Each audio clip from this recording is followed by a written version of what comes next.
Good evening.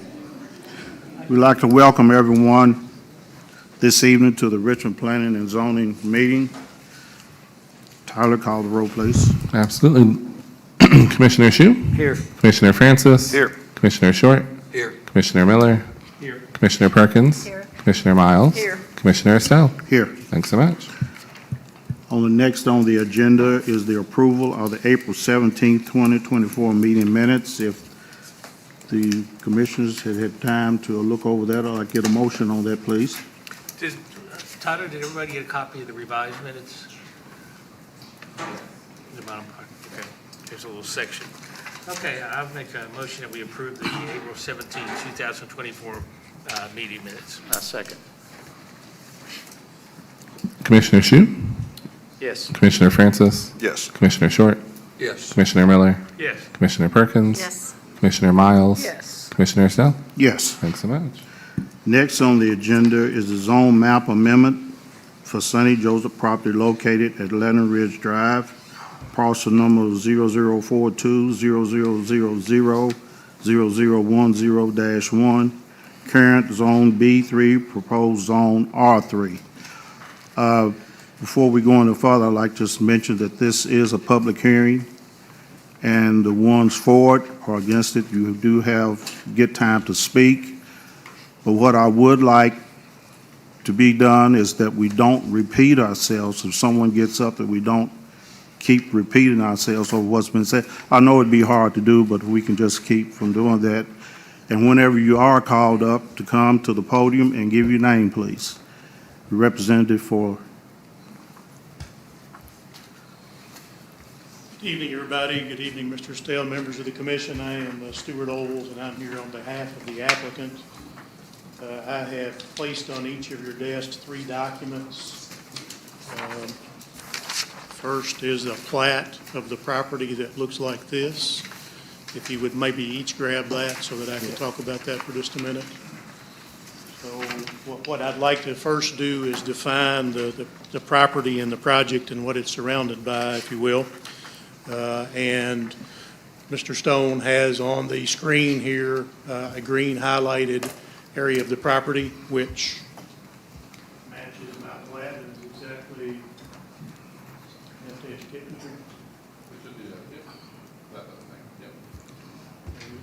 Okay.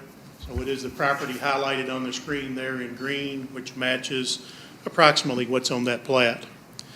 This is a parcel that is part of the Richmond Center. If you drive back to it, you would never know that because it's all grown up in trees and bushes and et cetera. But it is what this plat refers to as Parcel I, and what much of the Richmond Center documentation refers to as the north parcel. This parcel was approved back in, I don't remember exactly the year, but about 2008 when Richmond Center was approved. This was, of course, was a farm and was zoned B3 at that time. It is a little better than 15 acres of ground. And what we're asking for you to do today is to change the zoning of that property from B3 to R3, which you all know would be multifamily. Now, we've got a number of folks here in the audience, and I suspect that many of those are here from the Brookline development. So one thing I'd like to do first is right in this corner of the property where it abuts the interstate and the very corner of the Brookline development. The Brookline plat shows that there is a 50-foot access easement from the Brookline development into this property. My assumption and belief, because that was on the Brookline plat, is that perhaps the Planning Commission, the city, required that to be shown on there for potential future connectivity. But I want to make it clear to everybody, we do not, repeat not, intend to utilize that access easement for any access to this property. Okay? We're asking for the rezoning of the project with access through the Richmond Center, going past Olive Garden and Tire Discounters and the recent lot that Bluegrass Hospitality built, and to come into the property in that direction. We suspect that you all may require that we have a locked gate with access provided only by emergency services, fire, police, et cetera, back there in case of an emergency. And if that's what you asked for or want, we have no objection to providing that. But we do not intend to have that as an access to this property either for construction traffic or for residential traffic if you all approve our request, okay? There is a dense, thick tree line back there in the back between this property and Brookline, which we intend to leave. Your regulations require between two different zones that there be a vegetative border, and we would intend to leave that and enhance that if it were necessary, or if you all required as some of the conditions of your approval. So wanted to get that out. Hopefully that allays a number of the folks here's fears about what might occur there. So you can see from the green there, basically we lay what I would call behind the Richmond Center, north of it along the interstate. To the west of us is property that's part of the county and is owned by Mr. Frazier's family, actually. Part of that is owned multifamily, part of that I believe is owned single family. It is currently undeveloped, vacant farmland. To the east of us, of course, on the whole border is I-75, and to the north of us, where it narrows, there are about 4 homes in the Brookline subdivision that this property will back up to. If you all approve our request, our plans and our proposal, and I'm going to let Mr. Adams in a minute talk to you more about that, will provide for some methods of attempting to shield the Brookline property from this property to the greatest extent possible. Okay? Yeah. On the application, it's signed by Sonny Joseph. Mr. Joseph is the current owner of this property, but he has signed a contract to sell this to Signature Rentals if you all approve this zoning request. So with me here tonight is Eric Adams. Mr. Adams is the manager of Signature Rentals, and he'll have a presentation to put on in a few minutes about what his intent, what his project is, what their experience in this market is, and et cetera. So as part of the Richmond Center, what we determined early on was that the Richmond Center had a very detailed set of restrictions, as would any shopping center of that nature. And those restrictions provided that before anybody could change the zoning of any lot in the development, they had to get the approval of the center owner and the approval of their anchor tenants. So you have in the documents that I've left you a document that looks like this. It was probably in the packets that you got, but wasn't fully signed. Okay, it has now been fully signed by the center and by the anchor tenants that are required. They have all approved the request that we're making today. Took us quite a while to get that circulated. I suspect because right in the middle of this, Home Depot, who owned the lot just before you get to ours, sold their property to Bluegrass Hospitality. And they didn't want to sign off on this until they got all that approved by their new purchaser. So you'll notice that the new purchaser has signed, as have all the other anchor tenants. So we've got the approval of the people to the south, the people to the west. Part of their property is zoned multifamily. We've got the interstate to the east, and we've got a few Brookline residents to the north, just to acclimate you as far where we are. When this property was originally approved as part of the Richmond Center, you all, this body at that time and the city required that there be a traffic study done on this property. And in the documents that I'm going to hand you out, and I think maybe in Mr. Adams' packet, is a document that looks like this. Mm-hmm. All right. That shows what was intended by Richmond Center at the time it initially developed this. And on this 15 acres, they proposed to put 2 hotels and 2 office buildings. Given its current zoning and the size of it, assuming it meets the setbacks and all those kind of things with Mr. Causey, that those things could be built on there today. Okay? So what we're asking to do is to allow us, instead of building 2 hotels and 2 office buildings on this property, to change the zoning to R3 and allow us to build some apartments there. Richmond Center was developed in 2008. Has not been a demand for this property since then, apparently.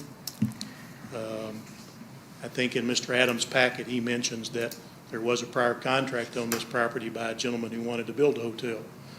That gentleman just happened to also be my client, and I know he only wanted to build a hotel if he could build one hotel, and if you all would then approve a zone change for the remainder of the property to go to multifamily use. He was not willing, as Mr. Adams has been, to hang in there, if you will, for the many months that it's taken us to get the approval from the Richmond Center that we had to have before we could find this application. So there has been some interest, but both of the interests, and I've been involved with both those, have involved some part of this property being used for multifamily purposes. Given where it is and the fact that you have to drive all the way around back of the center, it really doesn't seem to me that it has the visibility that it might need for highway business purposes. So that takes me to why is our change justified? And that demand, I think, is one of those things. There has been no demand for a B3. We think that the modification of the zoning will comply with your comprehensive plan and your ordinances, because it will allow us to put a piece of property that's sit there vacant. I grew up here, and to my knowledge, it's always been vacant. It's been vacant since the Richmond Center plan was approved. Will allow us to put a property that has always been vacant to some good economic benefit. Mr. Adams will talk just a little bit about currently you're getting agricultural value property taxes off this, which are extremely minimal. If you approve this plan and allow him to build these apartments on there, you'll go from a few $1,000s a year in property tax recovery to $250,000, $300,000 of property tax recovery. The streets are already there to the property, and it would be the applicant's requirement that they put the streets in the property. The sewer is there to the property. The water is there to the property. Everything that's there or in close proximity that's necessary to develop it, and it would be the developer who had to foot the bill for doing the rest of that. So it will allow us to put, again, a property that's sat there empty for many years to some use, and allow the connection that was intended for all of those utility services. Allow us to complete what was intended to be at one time. Just a minute, I'm going to let Mr. Adams speak. He's got his packet, and he's got to talk with you about his company, what they've done in the past, and what they propose to do.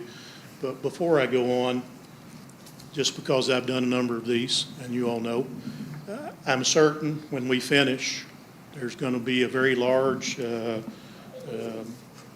objection to this project because traffic. There just always is. So what I would point out to you is when the Richmond Center plan was submitted and the traffic study was done, it was anticipated that there would be, I believe, 519 cars come and go from those two hotels and those two office buildings. We're asking to build about 210 apartments. If you assume that every apartment has two cars, and they may not, that is about 420, or about 100 cars fewer than was anticipated to come and go from this project when Richmond Center was approved. So will we increase the traffic in the area past what it is today?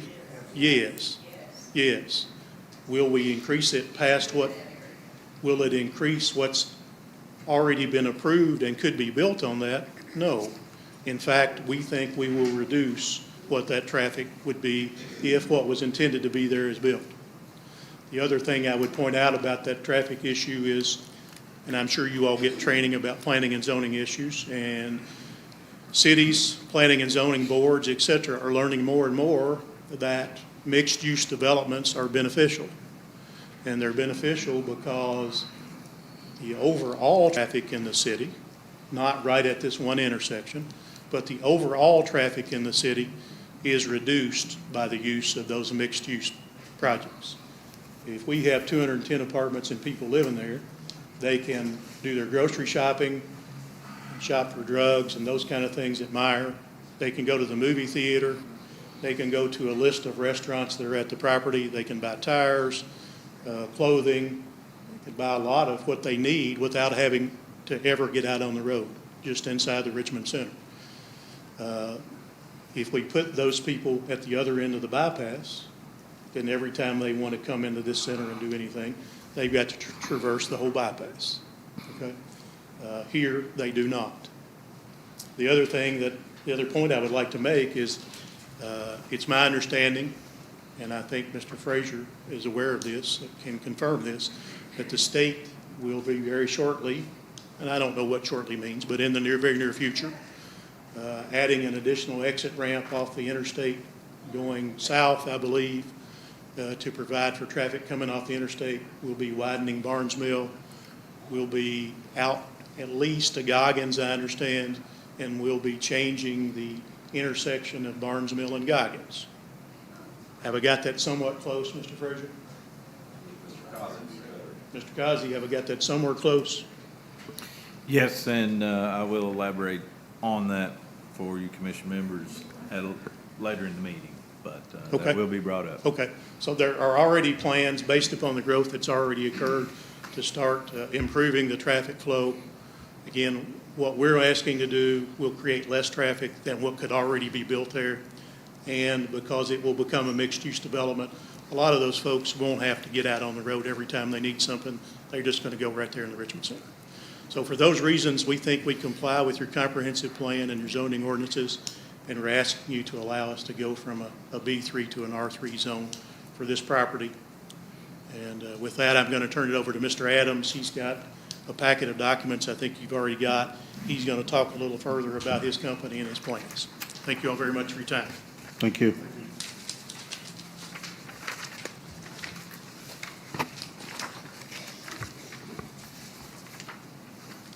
Thank you all very much. I'm excited to be here today. It's been a long time coming. I started the contract in July of last year, and it's taken that long to get to here. Thank everybody for coming, especially all my friends and family that come to support, my wife Katie, my daughters Olivia, Sadie, and Maddie. So not only when I asked to change a zone, I do want to provide a little bit about our company. We did start here in Madison County in 2011 with just 16 properties. I took a lien against a small property to be able to buy those, and we've grown exponentially to 589 units in Madison County. We do manage it ourselves, we maintenance it ourselves, and we do have plans to grow to another 400 units in the next 4 years. I was in front of you roughly 2 years ago for a zone change behind Ace Hardware. We kind of wanted to talk a little bit about build off our success that we did on the last project. We got the zone change successfully done. We started dozing on June of 2022.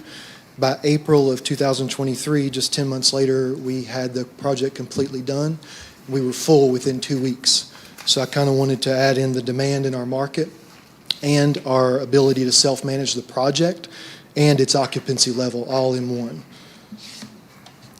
The center apartment proposal that we're talking about today that you have now on the screen here. So just a little bit of an overview. We do plan to build 216 apartments. We do want to build that amount to support the amenities that a complex like that would come with. There would be an office building on the front portion of the land. It would consist of a swimming pool, a fitness center. We do plan, we were out there looking around the property, and we'd love to put a nice walking trail around the retention pond and a fire pit for our customers. One thing that meant a lot to me is I really wanted to be Richmond's first gated community, gated apartment community. I personally moved out of Bourbon County when I was 18 and moved to Lexington. When I moved to Lexington, there was a ton of people, a ton of traffic, and it was a little overwhelming. Just in my first little time there, stuff would get stolen out of your vehicle, things like that. So I moved over to Grand Reserve at Tates Creek and Man of War. And that complex afforded a gate access to get in through a code or a pad. That's what I plan to do here. There'll be no walking traffic through our property where something like that would happen. I feel like that's going to bring something to Richmond that we don't have yet. And a lot of my properties right now don't have that I own in Richmond. The project estimation timeframe would be 2 to 2.5 years. Kind of wanted to build on the need. We are completely full at the moment. And we've taken 38 hold deposits for the next 38 openings that we have even coming available. So that's one thing that if we're already there now, then 2.5 years from now, the need is going to climb from there. We did choose this location because of its demographics to I-75, the commercial establishments where tenants could live, eat, and work without even stepping foot in a car, accessibility to a very busy area. We believe some people will not even have to leave the center if they work from home. They can grocery shop right in the parking lot. A question I get asked and kind of going on, do we need any more apartments? So I personally work every day in the office. I oversee all the apartment turns and our entire maintenance team. So we are 100% full, pre-rented out the next 38 available openings, and we had to turn away 3 people. We even got a deposit this morning. I wanted to add this into my presentation. We got a deposit this morning on our new build. We have no openings. Guy come in and handed $750 down and said, I'll take the next one. And I said, sir, I don't know if I'm going to have it this week or 3 months from now. I don't know when I'm going to have it. He said, I'll take the next one. I thought that says a lot for not only our community, how nice the units are, but also their location. And that's why I'm asking about building this one, because in that location, the drive traffic and the walk traffic has become less, because if someone asks to build an apartment 3 miles out or 5 miles out, now the carbon footprint, the walkability, has everything gotten better with me putting them right beside the restaurants and the stores. The potential use or potential on the traffic, so I did want to bring up, and it has been already, the Kentucky Transportation Cabinet did talk about already funding extra exits and the road there, and with this being a 2-year project, I feel like that would hopefully occur in those timeframes. Because the traffic study was turned in, we do believe, and exactly playing on what Stuart said, we would provide less traffic than it could be there built today. 400 cars on site, and a lot of people, I know a lot of trips that me and my wife make are to the grocery store, and if we just have to stay in the parking lot, we don't actually enter the road. There is another thing we did want to point out, volume control. There already is 5 entrances and exits to Richmond Center, 2 of which have traffic lights. So the safety goes up with that, and having 5 is different access of egress. Tax advantages, just to put a few things in what Stuart said. The former owner, or the owner currently pays $2,614. If we're successful, it would be $273,000. A gain of $271,000 for Richmond and Madison County for schools, roads, police, and fire support. This is not considered a spot zone. We are boarding a multifamily.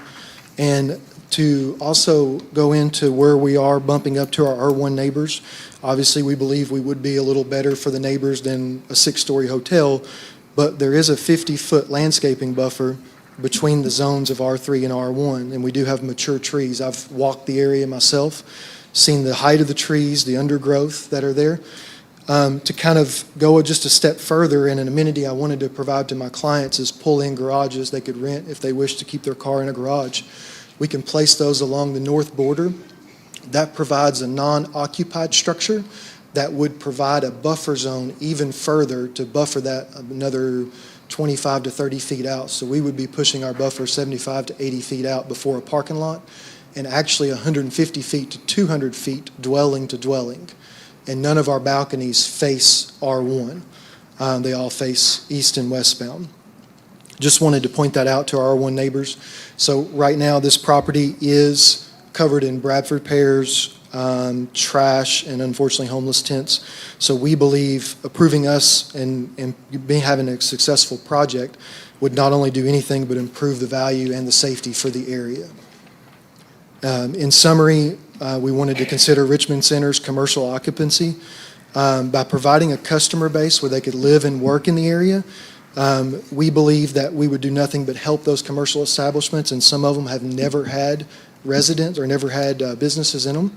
If we can help provide that, that would help Richmond Center grow and then allow for future business to be brought to the city.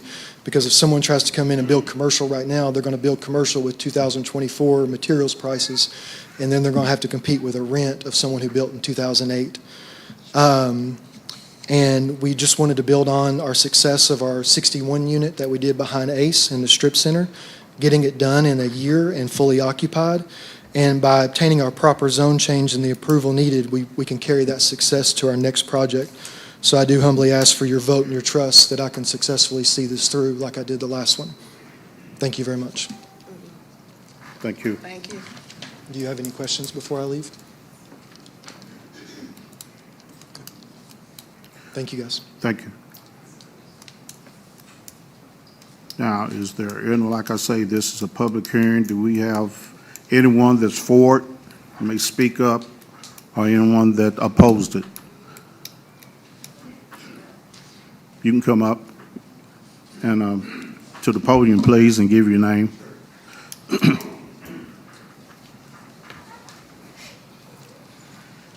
My name is Ed Wilson. I live in Brookline, lived there for about 12 years on Pasofino Drive. And I'll apologize up front for not wearing my hearing aids. So as a result, I wasn't able to hear everything that Stuart had said. And unfortunately, the part about the easement into Brookline, I didn't hear all of that. I said, so would it be possible before I state what I'd like to present, that I know exactly what Yeah. the purpose of that easement He could, is? The easement, Mr. Wilson, was there on the plat when Brookline was developed. It's not something we've created, it's not something we've asked for. We assume that the city required that that be placed there when Brookline was developed for the potential of future connectivity between that property and this property. We do not intend to utilize that easement in any fashion. Okay? These folks oftentimes, or the city, oftentimes requires some emergency services access through through an entrance like that. And we'd be glad to provide that, but it would be utilized only for emergency services, fire, police, et cetera, to get in the back of this property in case the entrance were blocked or something occurred.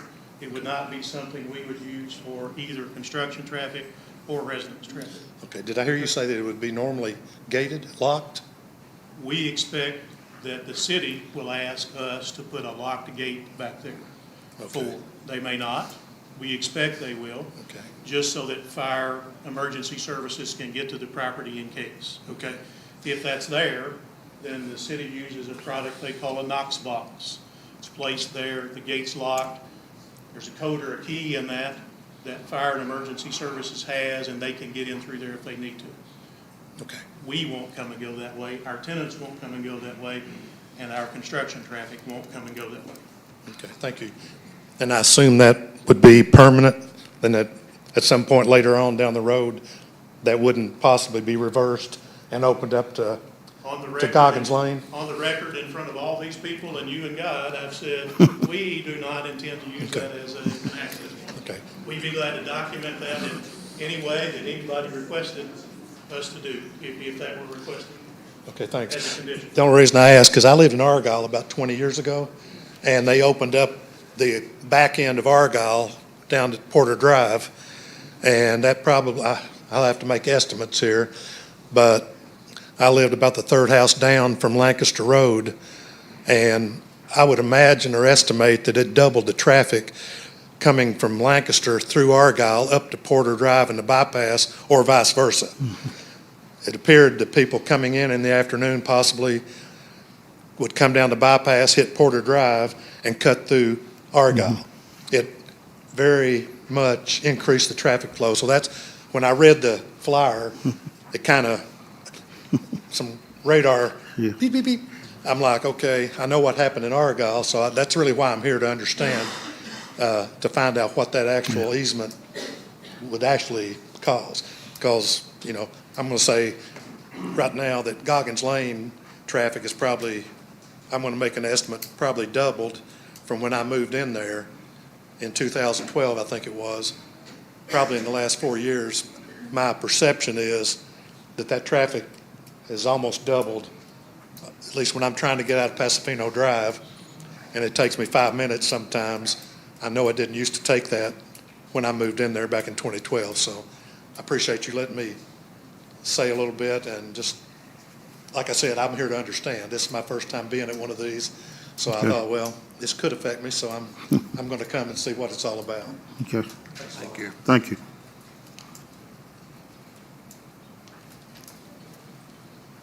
Hi, I'm Debbie Debbie Vescio here. Basically, when I read the project proposal or whatever, of course, the easement was brought up there, but it wasn't said that they weren't going to use the easement. When I read that, when I read the application for zoning map amendment, it was not specific, it was not said that the developer would not use it. In fact, until tonight, were they saying they weren't going to use it. Now, I think the key thing here is the word intent. You can say intent, have good purposes, but stuff happens. So basically, you may have good intent, but a lot of times it doesn't work that way. You can actually be a property owner, say I have intent, I don't want to use that easement, however, it is always open. You can put a gate in front of it all the time. As a property owner, I can turn around and sell that property. The easement is still open, and whomever the new owner is can use that easement. And so that was one of the things about it. So basically, again, it's the word intent. So the easement really needs to officially be closed with filed legal documents to protect the owner's brook line from people driving through their property. It was mentioned about the traffic study. The traffic study was done in 2007. That was, a lot's happened in 17 years out there. As we all know, we've got a school, we've got the farms being developed, we've got all kinds of stuff going out there. And the current infrastructure, not just the traffic, but everything else can't serve or support the people that are currently living on that side of the city. And I think I had previously mentioned that in 2020, during COVID, and this was at another meeting, was basically the Kentucky Department of Traffic did a study of traffic count, and the average daily traffic based on that was 11,791 vehicles. So that was in 2020 during COVID, and that's a daily number. It was also mentioned about the hotel, the 6-story hotel. If you go across the road, there are 4-story hotels. The largest one over there actually only has 96 rooms with 106 parking spaces in it. So anyway, basically the proposal said people can live in the apartments without even stepping their foot in the car. Well, it's very difficult for a person to walk from that location to the grocery. It's 0.8 of a mile one way to the grocery. So you're going to walk nearly a mile, pick up your groceries, and carry them all the way back. So that was in there. You're looking at the potential of residents, you're having students, you have people employed and driving to and from Eastern, the county schools, manufacturing jobs in Lexington, not to mention people driving to and from the activities outside of work and the additional people visiting there. As you know, projects are being developed, as I mentioned earlier. The Ramsey project, in fact, they put up 2 signs that said, "Coming soon, the farms at Barnes Mill." As well as you're all aware, there's a lot of other stuff going on. Basically, what I'm saying is that you shouldn't be making your decision on traffic studies that were done in 2007, 17 years ago. Also, you shouldn't make your decision on assumptions that he won't use the easement. Again, the word is intent. It's not legally binding there. Also, you shouldn't assume that the people are just going to live in the apartments and not leave. Are you going to assume that people will walk to the grocery? I don't think so. Richmond Center was a well thought out development, zoned for B3. Basically, I understand that Drake's Restaurant is coming to the Richmond Center.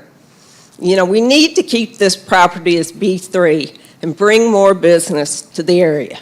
Richmond Planning and Zoning is not obligated to developers for them to make money at the expense of citizens of Richmond. Richmond Planning and Zoning should be doing advanced planning for what's best for the community. So I'm asking that you vote no on this zone change. Thank you.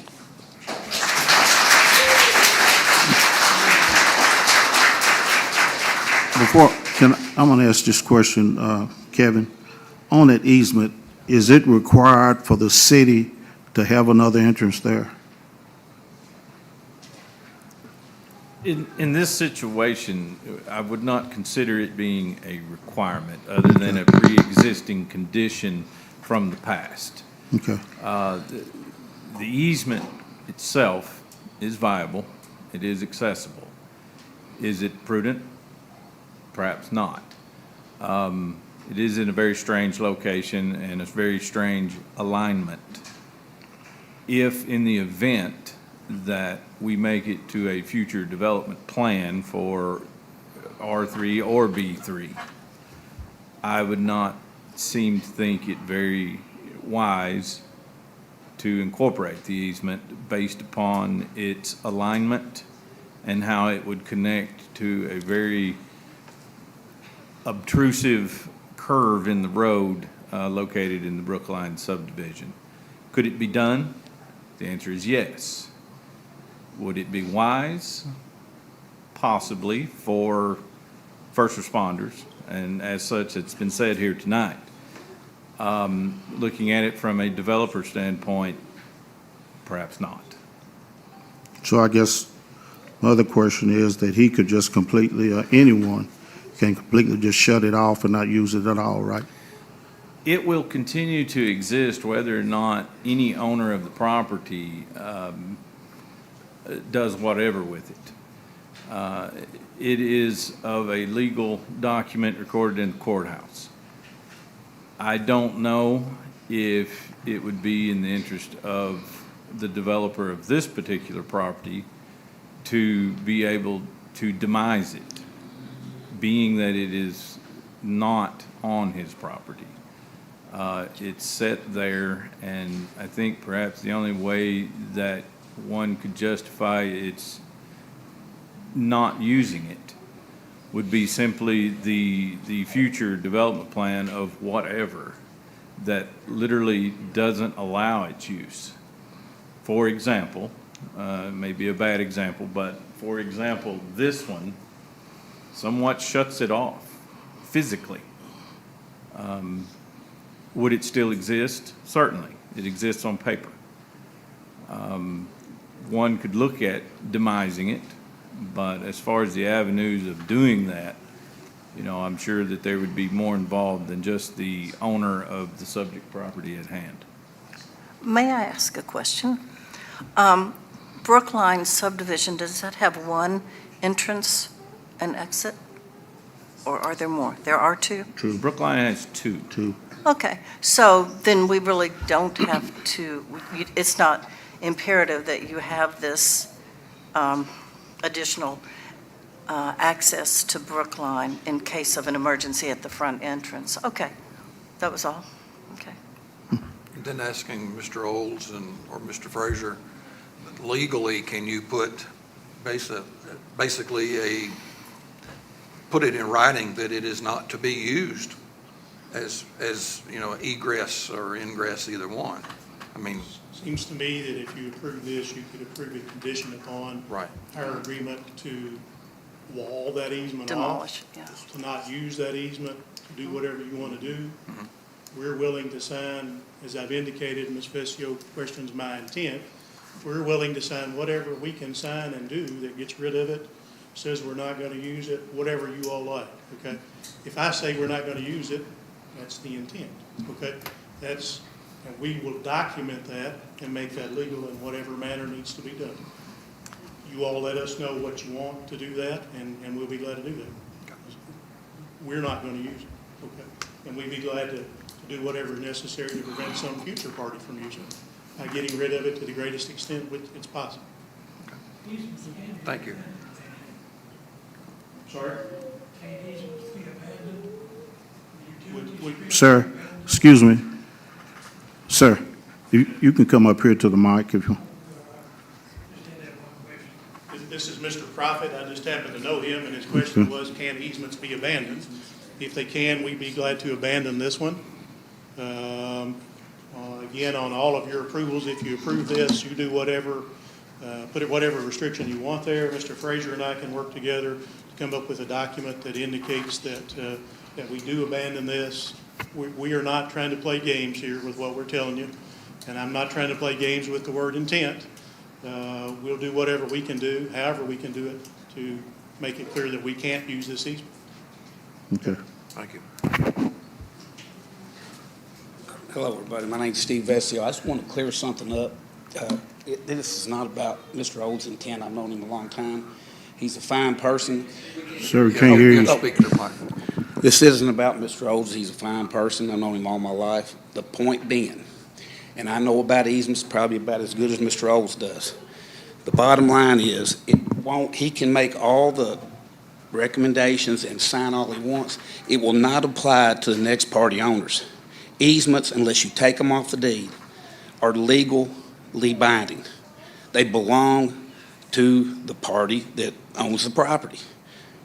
Correct me if I'm wrong, Stuart, but you cannot, if somebody else buys it, they sell it, they can open that easement. Well, the easement's never closed. You're saying you're going to close it, and he can block it off.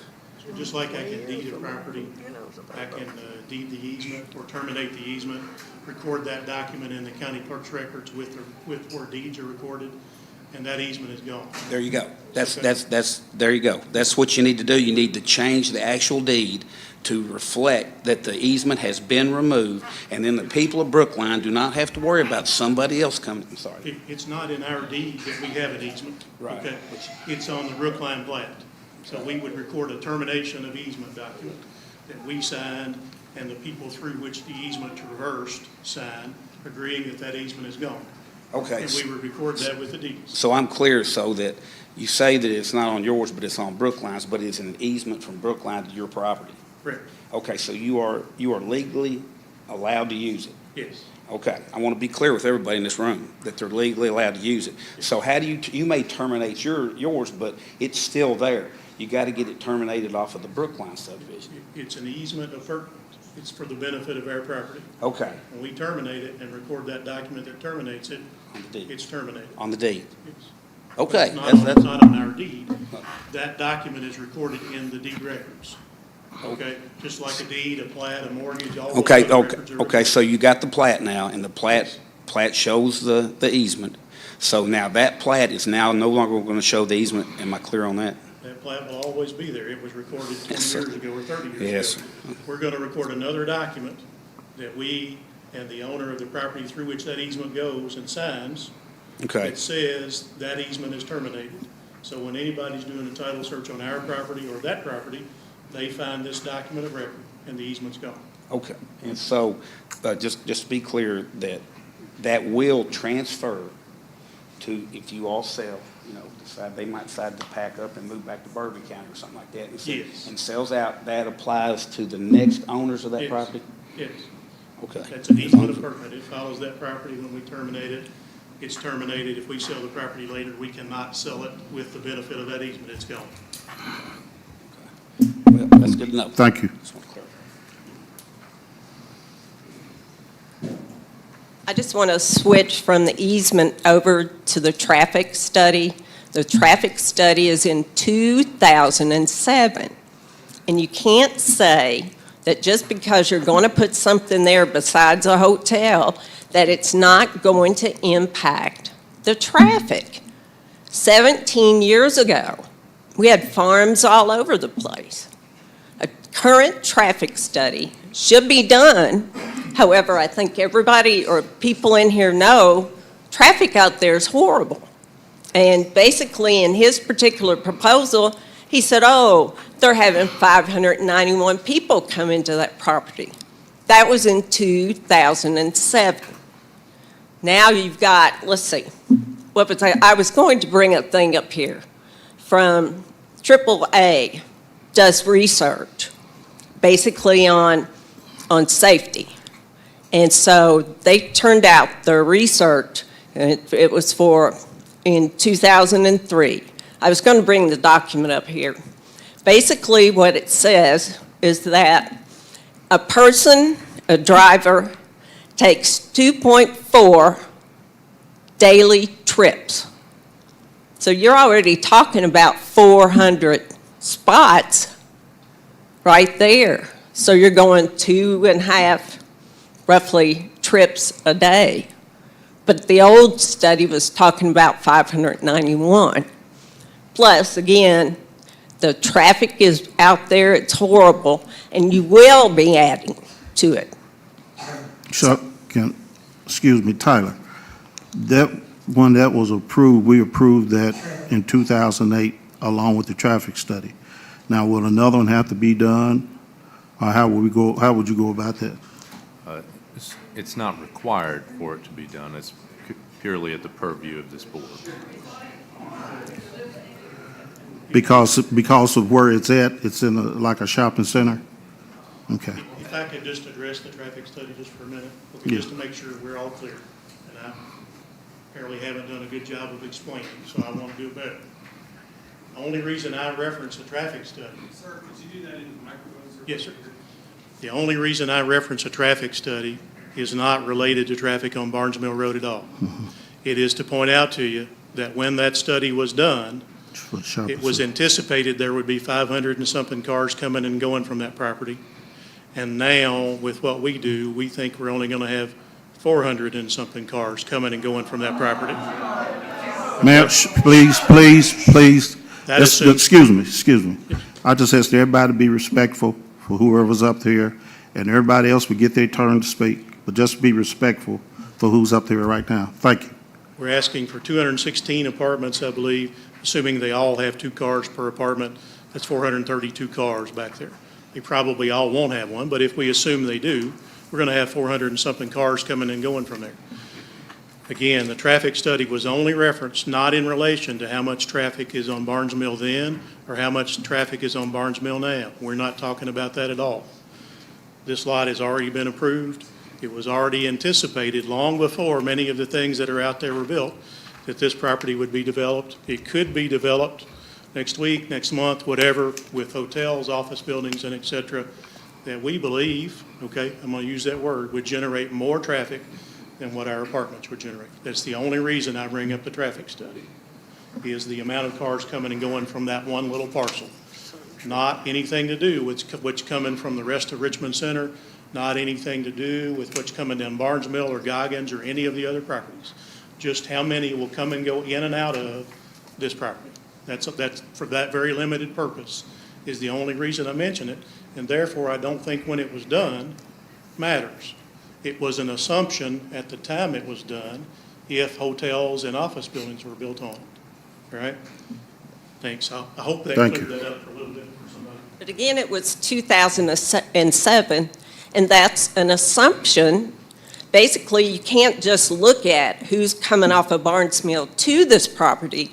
People from this property are going to be driving on Barnes Mill. They're going to be driving on Goggins Lane. Again, you have schools being built out there on the corner of Taste Creek and Goggins. You have a subdivision being built there.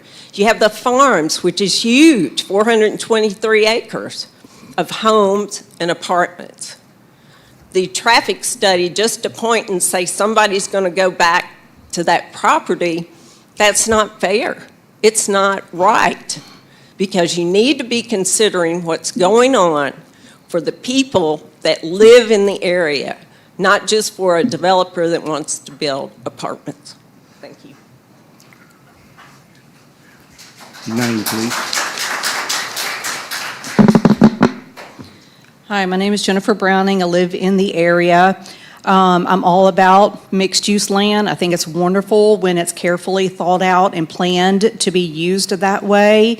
In general, I don't think the Richmond Center is very walkable. It's actually quite dangerous. So walking from an apartment complex to these shopping centers and restaurants just seems a little impossible or dangerous. Another concern I have is that it says it's 2-bedroom units. Once approved, could they become 3-bedroom units? You know, and then we've added on all those other cars. We also have, you know, a lot of college students in the area who, you know, they may put a couple people in each bedroom. Like, that's not unheard of. That's what dorm rooms do. You know, you share that room, and then you have an extra vehicle coming and going also. My main concern that I want to bring up, because Debbie has also obviously, you know, talked a lot about the traffic, is that this property is zoned for business. And as a resident of Madison County, we need businesses. We need fire, we need police, we need schools, we need daycares, we need restaurants. You can barely get in a restaurant on a Friday night here in Richmond. I mean, you have to call ahead and wait for a long time.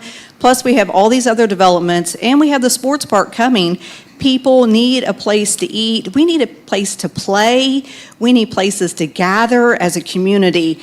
I just don't think that we have the resources to take care of more apartments and the people that live in them without the other foundational pieces in place prior to this.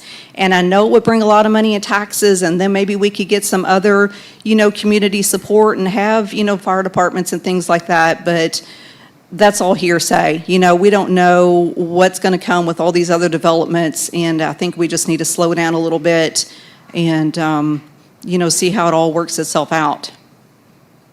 Thank you. Thank you.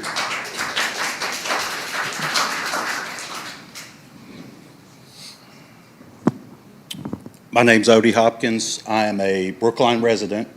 Just a quick view. My family, we moved into the neighborhood 4 or 5 years ago for the reasons I think everybody else has. Wonderful neighborhood, great place for your kids to play.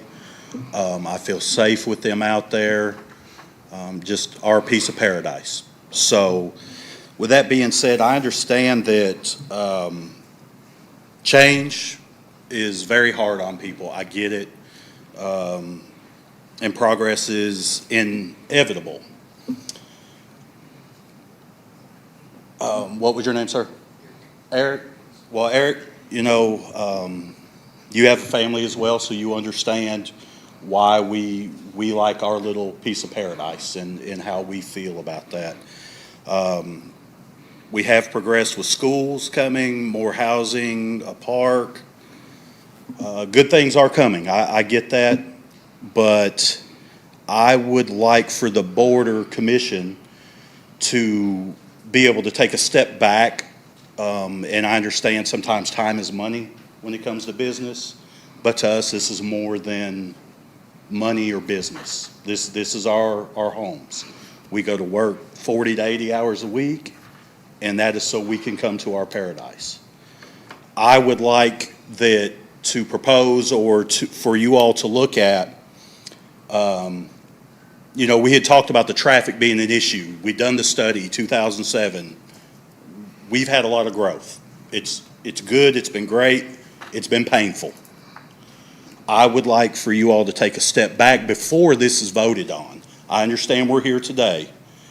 Could we pause and figure out, you know, more solutions to the problems that the residents and homeowners are dealing with when it comes to the traffic and other things that are happening out there? Like I said, we don't like it. Change is hard. It's tough. But if you can take care of our needs, I think we're more than welcome to look at things that are coming along to help the city as well. So I would just ask that you all stop and pause and look at some of these other things to where we can come to an agreement and say, you know, everybody's trying to be taken care of. Because the residents are, you know, we have the little Facebook group, so-and-so's car got looked into, or hey, did you see this kid go down the street? I always look to see if it's my kid. I'm not saying he's a troublemaker, but I want to know if that's him. And I think we all look after each other. So I really do appreciate that cohesiveness that we have. And I do have one question for Eric. I know everybody says it's, what was the term we were using with the easement? Intent. I'm not beating you up over this. Can we get a firm, hey, we will not?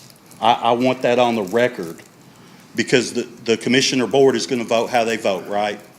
We understand that. That's why we elected them in there. But I want a firm or, not an intent. See where I'm going with this? That will help me sleep better at night. Either way that this goes.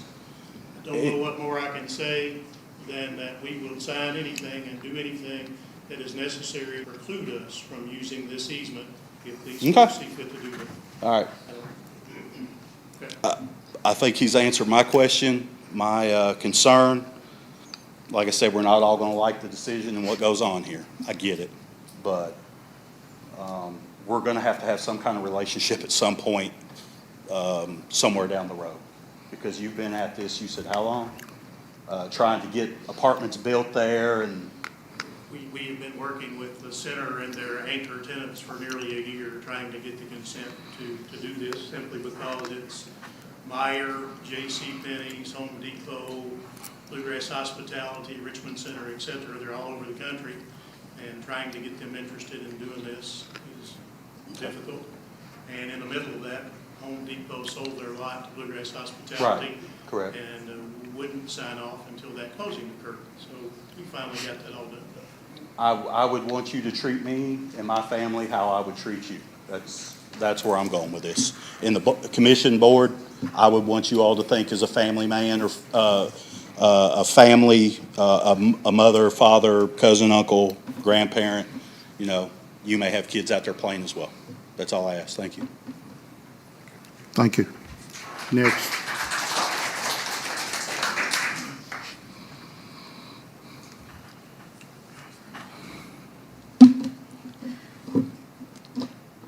There's obviously room. Your name, please. My name is Elizabeth Bendur. I live in Deacon Hills. Thank you. And I understand that there's a need. We've got a growing population in Madison County. We are going to need more housing. I don't think cramming more housing right next to the Richmond Center is a wise decision for all of the reasons that have been mentioned. The only other thing I want to bring up is, has anyone been corresponding with the State Highway Department to provide the necessary road infrastructure for this development? And are they aware of the development already underway and has its impact on the road system been determined? Yes, I think in a few minutes Kevin's We just discussed that. he's going to touch on that. So, but it hasn't really No, happened but yet. he's going to come with an update on it. Okay, because that's He's- kind of a major thing to cover before we get into a lot of this other stuff too. And that's all. Thank you so much. Thank you. Mr. Chairman, if I may. Mr. Chairman, if I may, Bert Thomas with the county, Planning and Zoning, and myself have met with Kentucky Department of Transportation approximately for over a year. I've been working in the background with his department and with the City of Richmond on board with them on improving the transportation status primarily between the I-75 bridge intersection with Barnes Mill to the Goggins Lane intersection. Now, that is a very fine segment of an overall project that we have been looking at. If it is appropriate, I was about to ask the commissioners here if you would like them to prepare a presentation for our next meeting next month. I have that set up and ready for them to come, if you deem that appropriate, for them to give presentation on their upgrades, their proposals. I have already seen a great deal of this and I would recommend waiting for them to give their presentation in detail so that you may ask questions. A lot of folks here tonight are concerned with the traffic. I would like to say we have recognized it. To further elaborate on that last statement, the state came to us first and asked us what is coming. Bert, Thomas, and myself provided every single development proposed, approved, or in the works of being created. And quite honestly, they were shocked. They had no idea that this much development was on its way. So what that did was put a rush on them designing and improving the right-of-way and roundabouts and so forth to remedy some of the traffic pattern problems that we are experiencing today. I myself travel it every day going home, so I can appreciate what these folks are saying. However, it is in the works. I can assure you that. There is a general 5-year plan for the section between I-75 and Goggins Lane. There is a further plan outwards and to connect Barnes Mill, Tate's Creek, and Jacks Creek. Now, there's stipulations to that. We don't need to get into details here for lack of time, but the answer to that is yes. We have been in contact, and it is in the works, and we are at the point where they would like to come here and present to you those findings and their designs. That's great. We've asked for that for many months because we realize that it's a huge, traffic issue, and we've turned down things because of this. So, yeah. There is a lot of conversation took place, I can assure you, in the background. And not too many people know that because it's just not ready to be presented, but now it is. And that doesn't mean we're going to break ground tomorrow. But that does mean the planning stage has already been in effect, even in the outskirts of the city into the county. That is physical on paper, digital, I've seen it. So they would like to come and make their presentation to you all in association with that. Sounds great. Good. Thank you.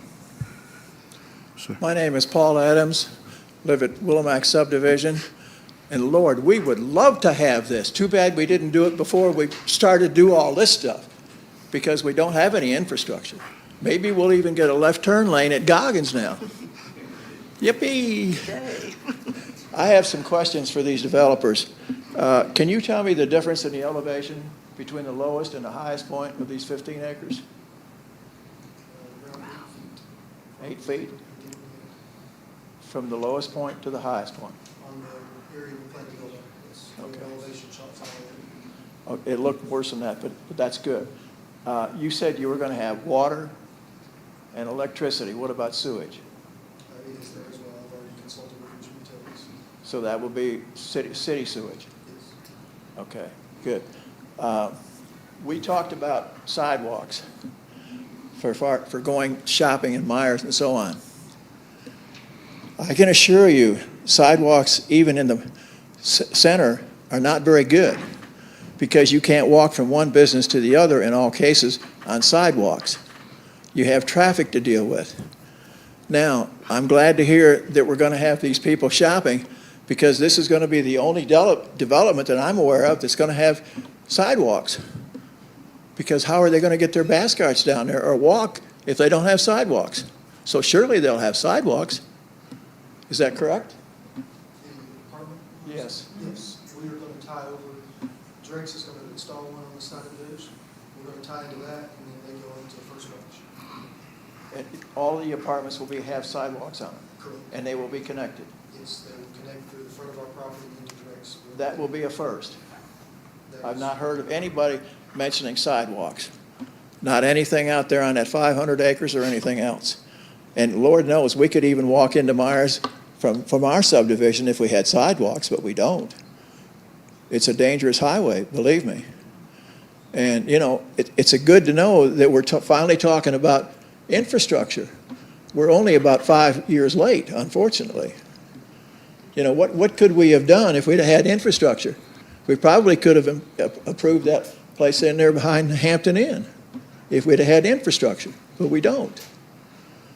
Like I said, we still don't have a left turn lane coming in on Goggins. And, you know, it just takes about 3 lights sometimes even to get through there. And then once you get down to the interstate, Lord, then it's even worse. So it's good to know that we're going to have another entrance on the interstate too. Hopefully that works out and solves some of these problems. But it's good to know that we're going to have sidewalks too. Thank you. Thank you.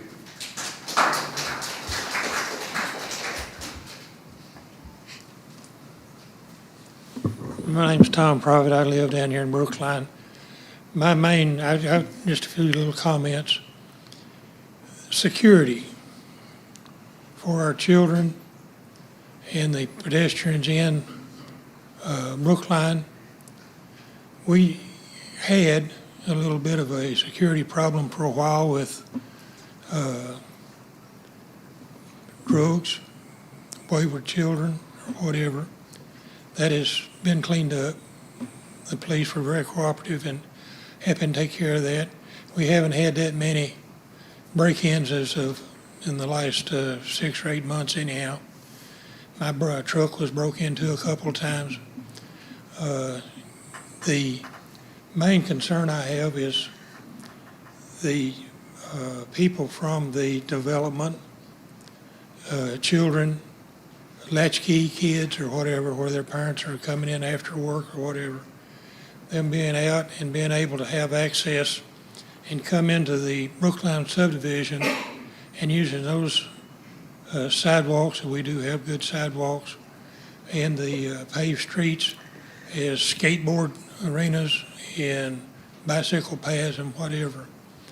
I understand locking the gate or whatever across the access, and my suspicion is that access runs up the diagonal line between the church and that last house. And I'm sure that was a utility access of some sort. I don't think it was ever meant for any type of roadway or pathway or anything like that. I think that would be a project for the city attorney to work on with whoever owns those 2 pieces of property, and because the property owners, my deed doesn't mention the easements that are on my property. It just says, you know, lot such and such, and then you've got a deed that shows the dotted lines that has the property easement on it. So I'm sure that property easement wouldn't be hard to get abandoned and stricken from record on those plats and whatever. But the main thing is just, it's great to have that 50-foot easement down through there. The thicker the trees and the thicker the brush, the better it'll be. For wildlife, security, both directions.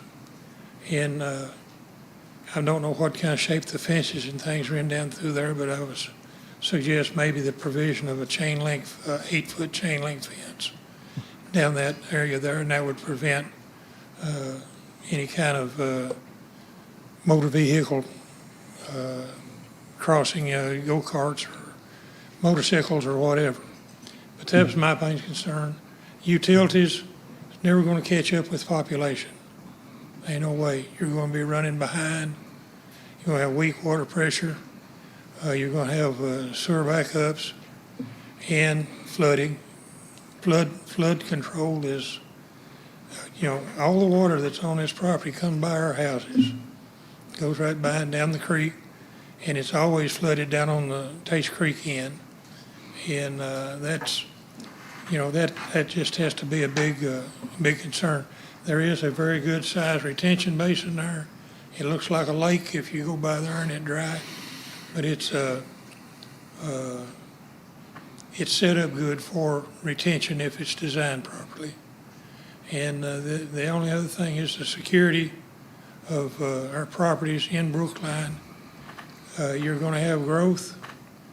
I don't like to see that many people coming in that close to me, but you can't stop growth. You need growth before you can grow.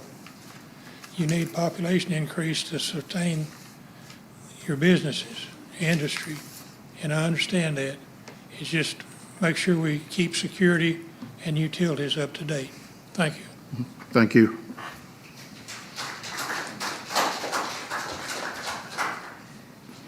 Hi, my name's Cindy Klinger, and I live in the county, actually, out from Bars.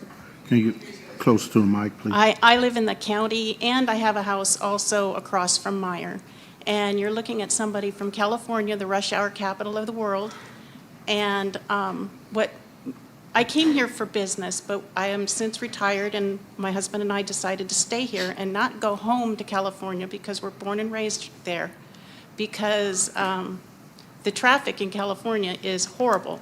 And what made Richmond very attractive to us was how friendly everybody is, how easily accessible the services are. But lately, when I go down that bypass, I shake my head and I said, this is turning to California. And I go home and I say, I think it's time that we're going to have to leave because this is absolutely getting ridiculous. And I heard somebody say that there's a 5-year plan to look at the structure in being able to handle all of these developments. What seems to be first and foremost is we've got to build. We've got to build this farm into 1,000 new houses. I live out by the church off of Muleshed. They're putting something there that's another 80 houses that's going to use Barnes Mill. Nobody makes this infrastructure, the actual, how are you going to travel to these places? What I'm asking is that they actually deliver on that study on how they're going to handle all these houses, the 1,000 plus the 80 plus the everything going on by Tate's Creek, that they deliver that before we start to approve any more building, because it just keeps getting put off. And 5 years, this is a 2-year plan for apartments. So the apartments will be there with all the additional people with no delivery on how to handle it. So that's my ask. Thank you. Thank you.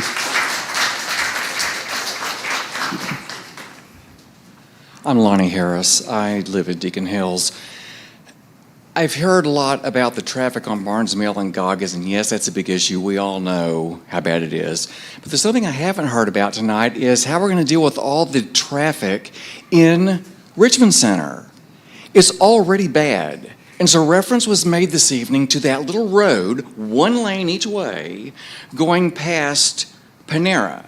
And that's going to go all the way back. Is that the road that's going to handle the extra 416 cars going in and out?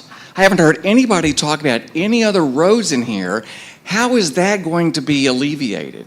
How are we going to get anybody in town to be able to do anything in Richmond Center to get from point A to point B? People are going to stop going there. And now the businesses are really going to suffer because no one's going to be able to function there. So we need to have that addressed. Thank you. Hello, my name is Tony Wilson. I'm a property owner in Brookline, and I appreciate you taking time to listen to me.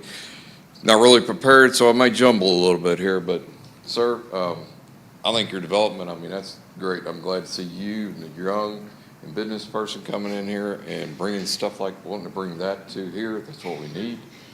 Your easement, the easement was the big question. I'm pretty content that you don't need to go through there. But here's what come up as I listened to all this. I'm sorry, I don't know the gentleman's name right in the middle, and you all. I got to think about the wisdom of the council and the commission in 2008 when they zoned this, Richmond Center. Some of you guys, people may have been on that board, and there had to be some forethought and future thought. You guys got a better idea of the big picture of where this community's going. They said that this needed to be B1 for hotels and such, and maybe it hasn't been developed since then, but there's a lot, as we've all talked about, going on in that area here in the last few years. I mean, it's really spiked. So what I'm concerned with is if we change this to a residential and you've got prime interstate land that now you've taken away from hotels that want to build there, because they're not going to build a half a mile inland, whereas you could put a subdivision there, like you're trying, or apartment complex like you're wanting to build. They're going to want to build out here on the interstate. And there's hotels over there, but on the other side of the road, Barnes Mill, but when I go over there, then parking lots are pretty full. So I'm wondering, if maybe we need to look at, if they're utilizing almost that capacity, then other people are looking at, we need to come in here. And then as this community builds, sports centers, and other things happen around here, there's more need for that, the hotel space. So I'd hate to see us, lose this area, next to the interstate to an apartments when, and then 5 years down the road, as you guys know, what's going to be happening better than us, that, we're going, well, Holiday Inn wants to come in here, Ramada wants to come in here, or whoever, but we gave that land up for this, when this could be moved on the other side of Goggins and built and done just the same. I think it's a wonderful place. It's, it's high, it's what, probably going to be necessary here, no doubt. But does it need to be built there? And just because that property hasn't been utilized to this day, does that mean that property is not going to be utilized in the next 3 or 4 years, or super desirable by the people that, the commission foreseen would want it in the past? And as far as the tax money goes, I mean, once it does get developed, I mean, your tax money's coming.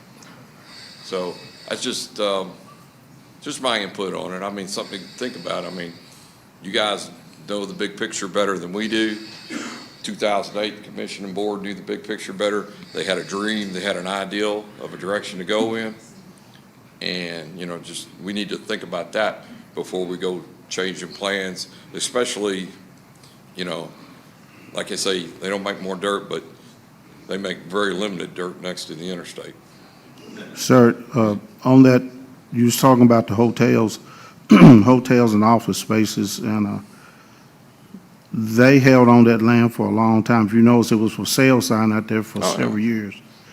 And Home Depot, they dropped out. They decided they wasn't coming. Yeah. That's the reason they put it up for sale. And Menards came in. That's the hotel we had is mentioned. Someone was looking at it, and they decided not to build there. I don't know. So I mean, what it is, it's not us, it's just them. The land's there for them, but they just, and it was zoned for it. Yeah. But they decided just not to do it. Well, that's what I'm saying. I mean, it hasn't been, but there's a lot going on. Yeah, I now. understand. And once you give that spot up, I mean, It could be where the more price on it interstate might be land. higher than over there. That's just something, Yeah. I'm, like I said, I like, it looks nice. I mean, everybody need, it's a nice place to live, look like, but just something to think about, nobody's talked about, once you give that area up, it's gone for that purpose. But anyway, that's my point. Thank you. Thank you.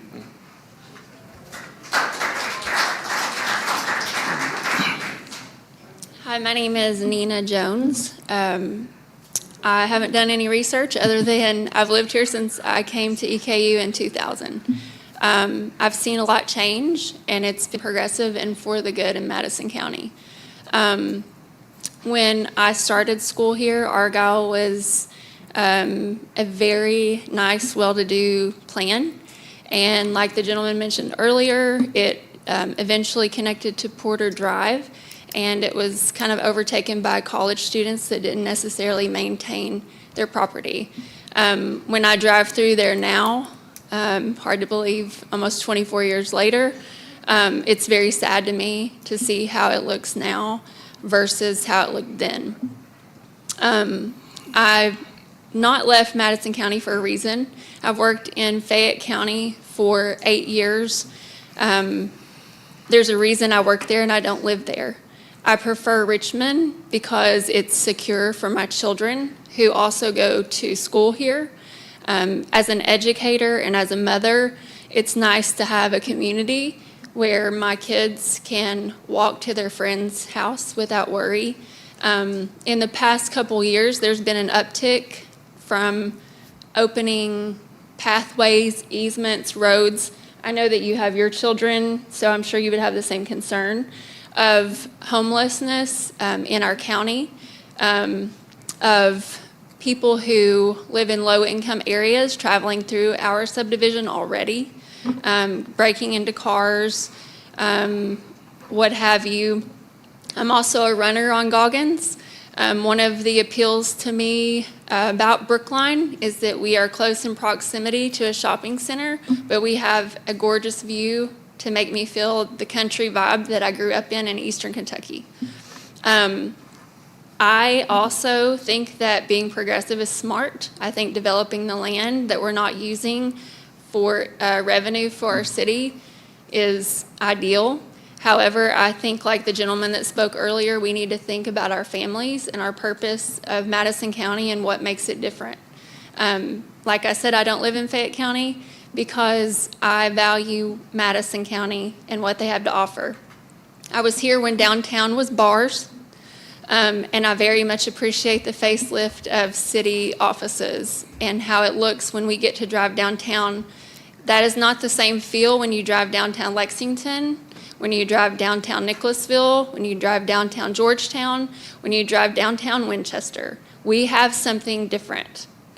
So I'm not against mixed living, housing, and shopping centers, but like many people have pointed out, it's not really set up for that right now. There's going to have to be sidewalks. We go to the Richmond Center sometimes 2 or 4 times a day. I'm a working mom, and so I live at Brookline, so shooting over to Meyer sometimes if we forget something, if I have to take my kids to a sporting event, we're cutting through there. Somebody mentioned earlier that, well, there's traffic lights set up for that.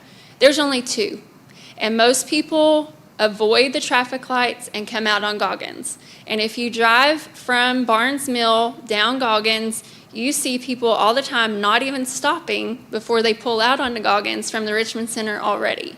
So it's already a safety hazard the way that the exits and entrances are set up to begin with. Recently, they had the whole wall that was broken down from a truck driver that pulled in our one entrance by the Meyer gas station because it wasn't big enough. I'm just saying, I think that, like the gentleman said earlier, if we pause and make what the best decision is for our community and our families and what has kept people here for so long before we jump into what's next, that would be what I ask of this committee. Thank you. Thank you.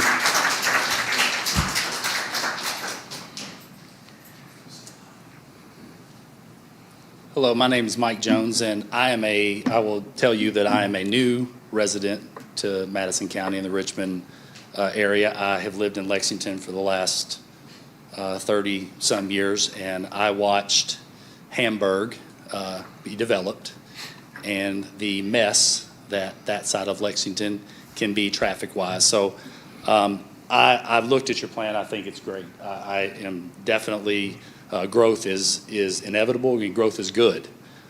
Grew up in a small town a surrounding small town that refuses to grow, and it has had some devastating impacts on their community. So I'm definitely think that growth is good.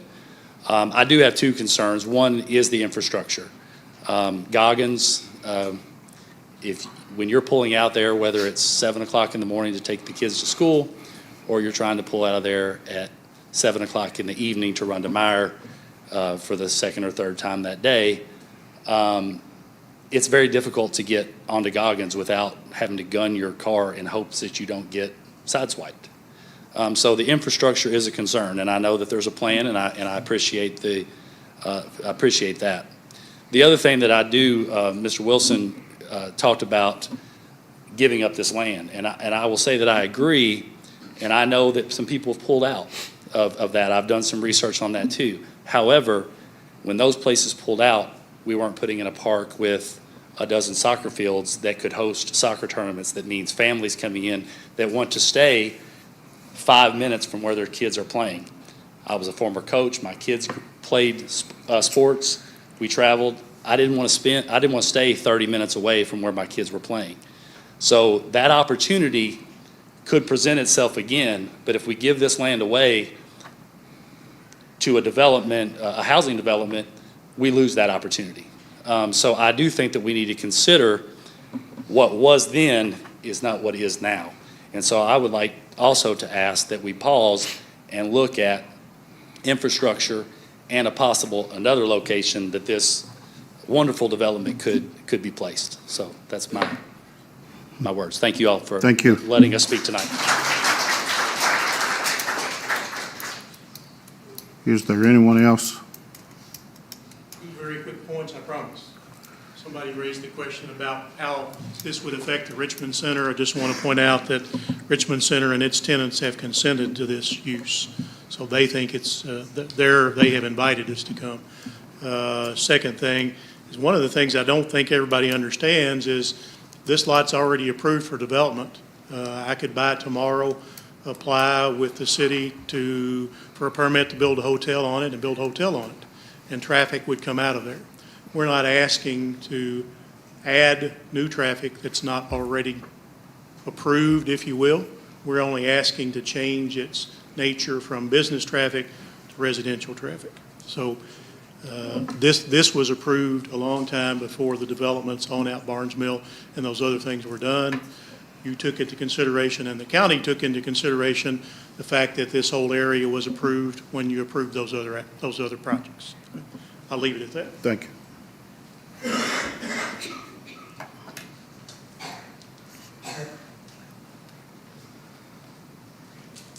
Good evening. My name is Kelly Feaster. I live on Auckland Avenue.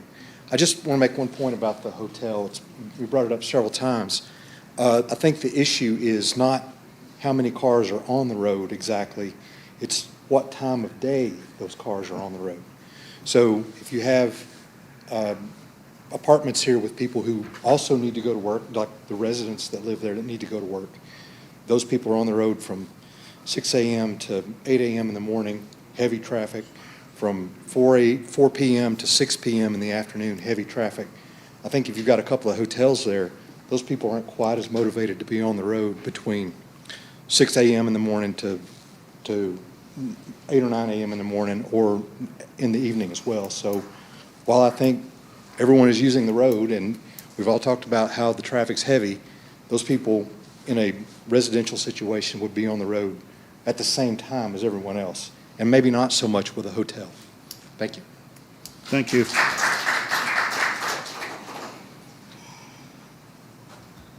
Good evening. My name is Jacob Knox, and I'm a resident of Madison County out by Muleshed. I've been there for over 13 years.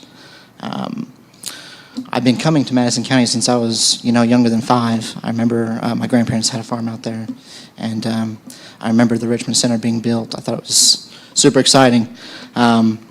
When I moved here in 2011, there was the Richmond Center. That was pretty much all that was there what to do on that side of town. In that time, since now, or from then till now, I have seen business after business shut their doors in the Richmond Center because of lack of support from the community, or not enough. I think this development plan would be a great idea. It's going to add 216 households to the Richmond Center that are going to be able to support businesses. With it being a gated community, as Eric said, you're going to have a higher quality of clientele that are going to come in there and take better care of the place. Eric is, in the short time that I've known him, he's a fantastic individual. He's a man of his word. He takes care of all of his properties personally. I don't think you could probably name one other property owner that works, 6-7 days a week. That being said, he takes care of all of his properties. This would be no exception. The influx in business in the Richmond Center, I think, is going to be really good for Madison County. maybe we'll see some nice businesses come in with the increased tax revenue and increased business spending. I think Richmond has, its flaws, but as this gentleman here in the front has said, with the proposed plan for the infrastructure in the next couple of years, I think that should be fixed. I live out that way. I don't have any issues with traffic, so thank you. Thank you.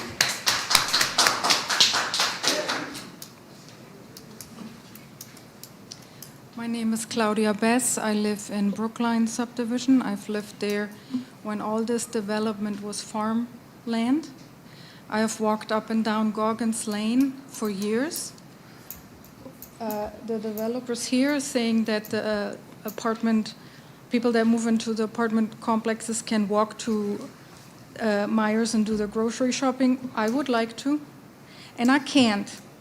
And I can't because it's unsafe, and I'm not suicidal, but every time I try to cross the road to the only pitiful little sidewalk that's falling apart, number one, I almost get run over by cars coming up and down. Goggins lines are going so fast that it is dangerous. If somebody comes off and goes off onto the side of the road, I'm dead, and they're probably not, but it's dangerous.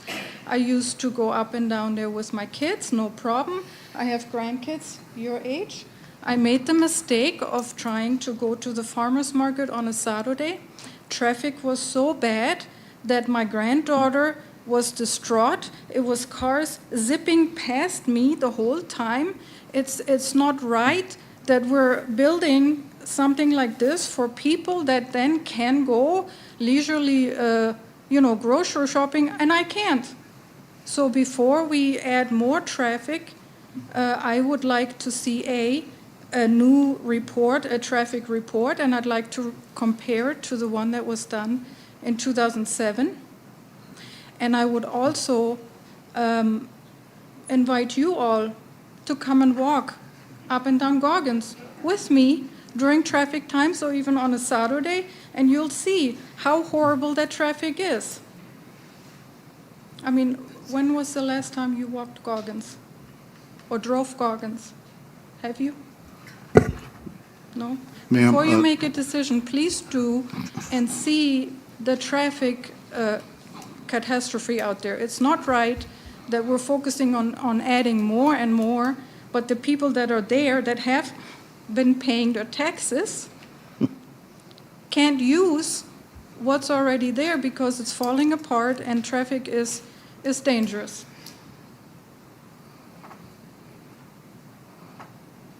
Ma'am, there's traffic problems all over Richmond, not only on Yes. Goggins, Irvin Road.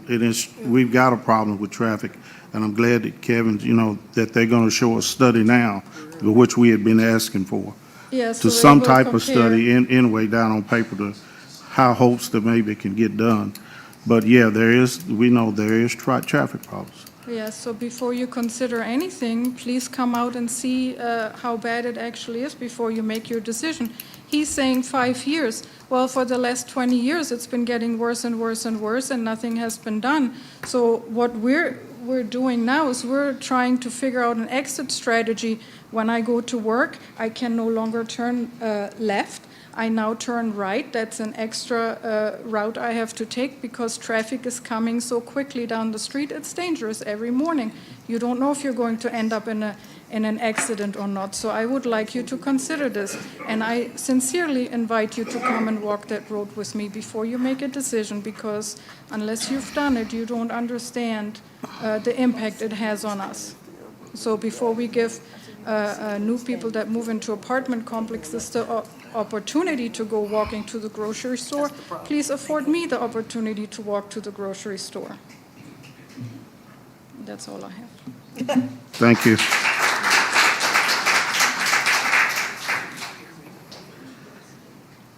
Tony Wilson again. He stated that, you could, it's approved to be building and you could go there and build tomorrow, buy it and build tomorrow. That's true. If you were building a hotel, we wouldn't be here tonight.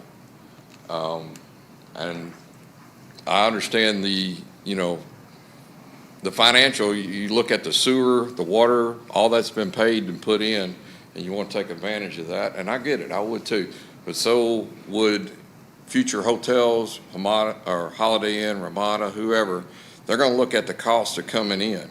And if they gotta come into another barren piece of land that hasn't been developed with sewage, water, and such, and, you know, that's more expense that they gotta take on to build, so how likely are they to, you know, come into it?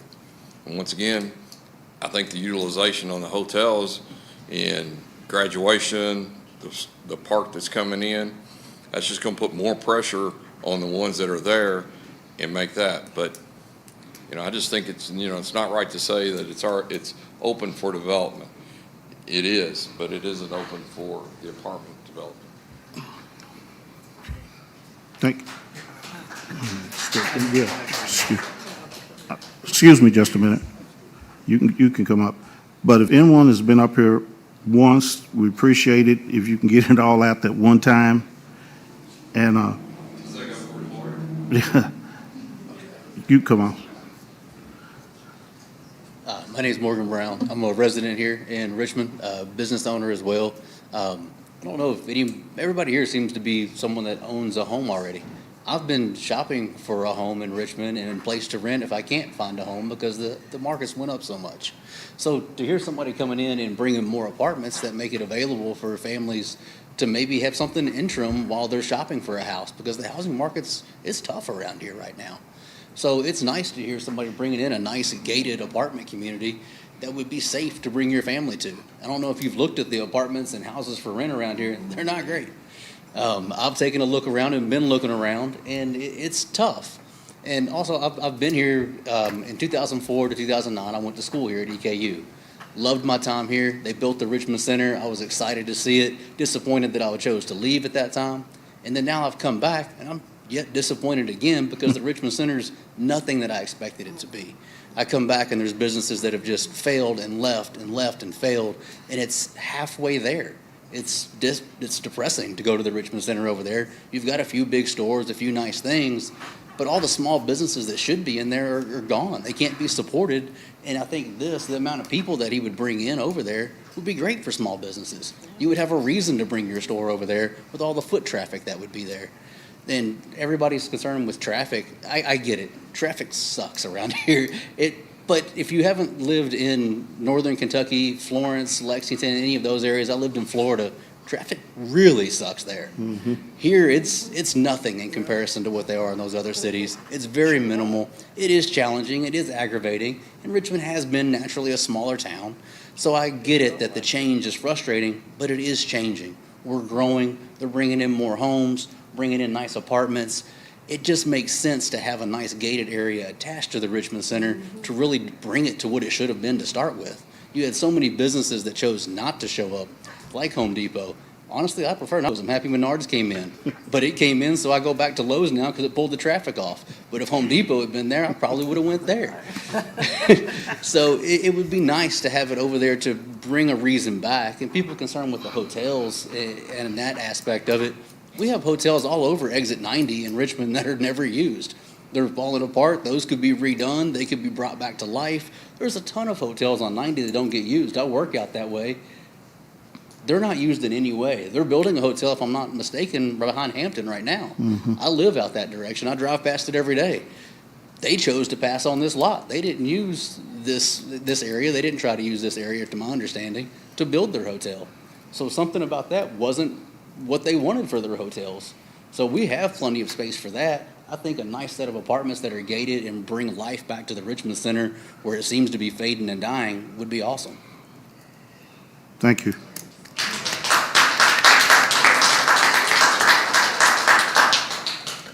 Is there anyone else that hasn't spoken? If not, Kevin, do you have anything final to say on this?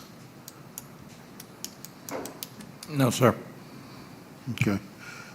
Well, board, if we get a motion on this. I'll propose a motion that we do change this from B3 to R3. I second. Well, I'd like to amend it with the legal removal of the easement. Yes, sir, thank you. Okay. Second. Okay, She second. just so that everybody on the commission is clear, and so that I'm clear on what you intend.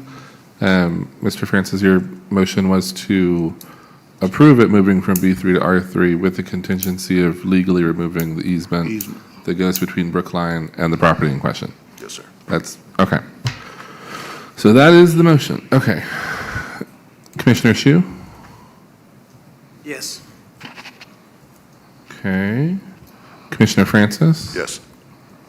Commissioner Short? Yes. Commissioner Miller? Yes.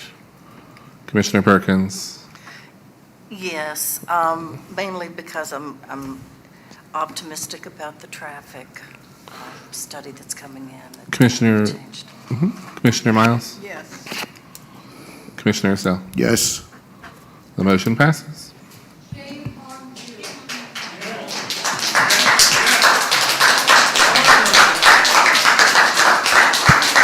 Thank you all. Next, may I have your attention, please? We're still carrying on business. We still got another minutes to go.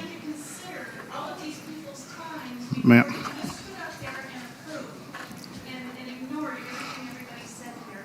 No, ma'am, we didn't ignore I it. beg your pardon. We didn't ignore it. Next on the agenda is the letter of credit release to Brentwood Trace.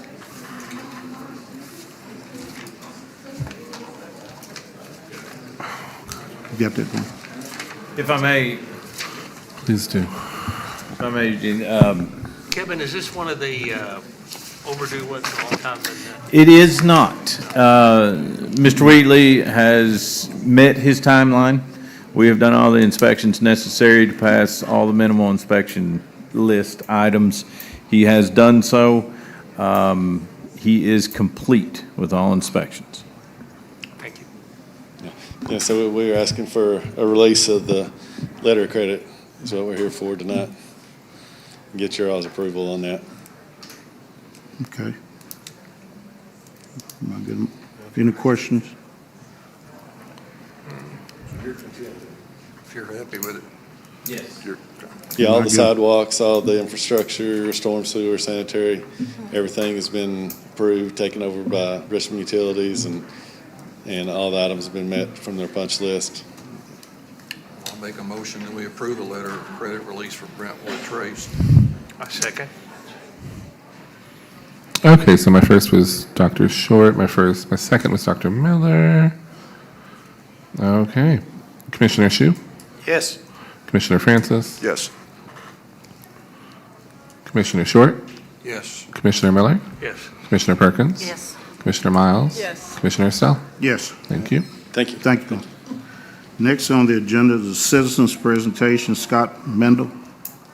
Scott Mandel, yes.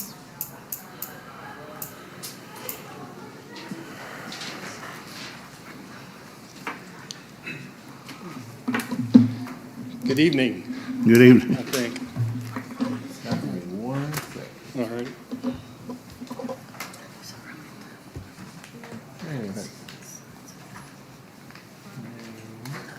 Oh, well, that works. And then you have yours, correct? I do. As soon as we get technically ready here, we'll be good to go. Oh, test drive. We're good. Beautiful. Good deal. So my name is Scott Mandel. I appreciate your all's time and the opportunity to be here. And you all have a hard job. There's a lot of different things going on that you have to juggle, and I understand that. I wanted to briefly share just 3 key points, and they kind of, I figure we need little pictures after all the text and all the deep stuff we've been digging into. But just as a general overall principle, as I was thinking about all this getting ready, and by the way, I will try to be concise and brief because I know there's got to be dinner or something you all would rather be doing. But I was reminded of the seesaw. Loved these as a kid, and one of the things I liked is it worked great, but you had to work together. So you can't do a seesaw on your own, and we can't do this on our own. And so there's a lot of different needs that are there, different interests, but in the end, we all got to work together. So I wanted to go through 3 key points. Again, I'll try to be brief. Last time I was here officially making a presentation, we had an issue in our neighborhood, and it was troublesome, and I won't dig into it for time, but the key part is that in working with the city and with the Planning and Zoning Commission, we were able to come to a good resolution, and that was the good news. The bad news is it took tens of thousands of dollars of lost development and legal costs, and over 4 years, went through 2 courtrooms. And so today, I want to hopefully come up with both an issue and a solution that is cheaper and faster than the last one. Mr. Mandel, not to cut you off. So everyone's clear, Mr. Mandel lives in Heritage Place. Thank so you very he is much. talking about Heritage Place, which is over by Meyer, over by Olive U Boutique, over there. So we're clear. Exactly. And thank you very much. Appreciate that. And so I'm both talking about an individual issue that's affecting us, but it's also an issue that potentially can affect every single new development in Richmond, as well as some of the neighborhoods that are already here. So background, problem, solution. So I just gave you the background, and now I want to kind of dig into just a little bit of how I understand our relationships together. And this way, I think it'll help better clarify what it is that we're asking for and why we're asking for it. So basically, the sort of competing interests we have are the developer, and not all competing, but we have different interests, and that's the developer. Their job is to submit a plan that's appropriate to you all, okay? And then to build out that plan, and finally then to manage it. And that includes after it's completely built out and mature, but also as they're building to manage the relationships with the builders, make sure they're on track and those kind of things. So that's one kind of player in this game. And by game, I don't mean that in a negative way, but just in this relationship.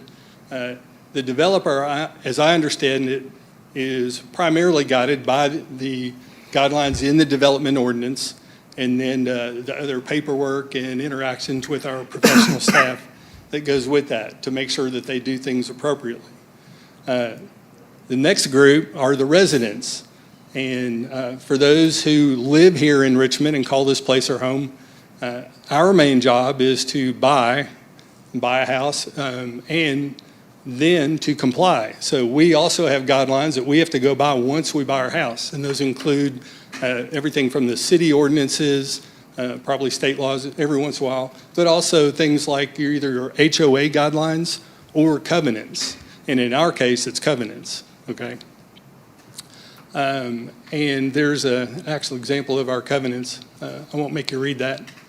And if you look there, that looks like a what? Good job, seesaw for Mr. Shu for 10 points.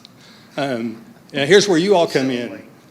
Just kind of like the teacher or someone monitoring the playground, you all kind of serve as the police or the manager or the overseer, understanding that there are different competing interests here sometime. We kind of count on you to make sure that things are done in kind of a fair and orderly fashion, in a predictable way, but a way that's as good as it can be for everyone involved. And the 3 key areas that seem like to me are the approval. So that's when the developer's planning there. You got your approval. Then you monitor the build out to make sure that they're complying, and you have professionals that make sure they're on track. And then occasionally, we find things that crop up that maybe are not covered or things that we can improve, and that's in the guideline area. So we also count on you, and I guess you count on residents to come in and give you feedback as well. And together, to me, all this has to work together for things to work out the way we want to. And then you all also are guided by the development ordinance, as we shared.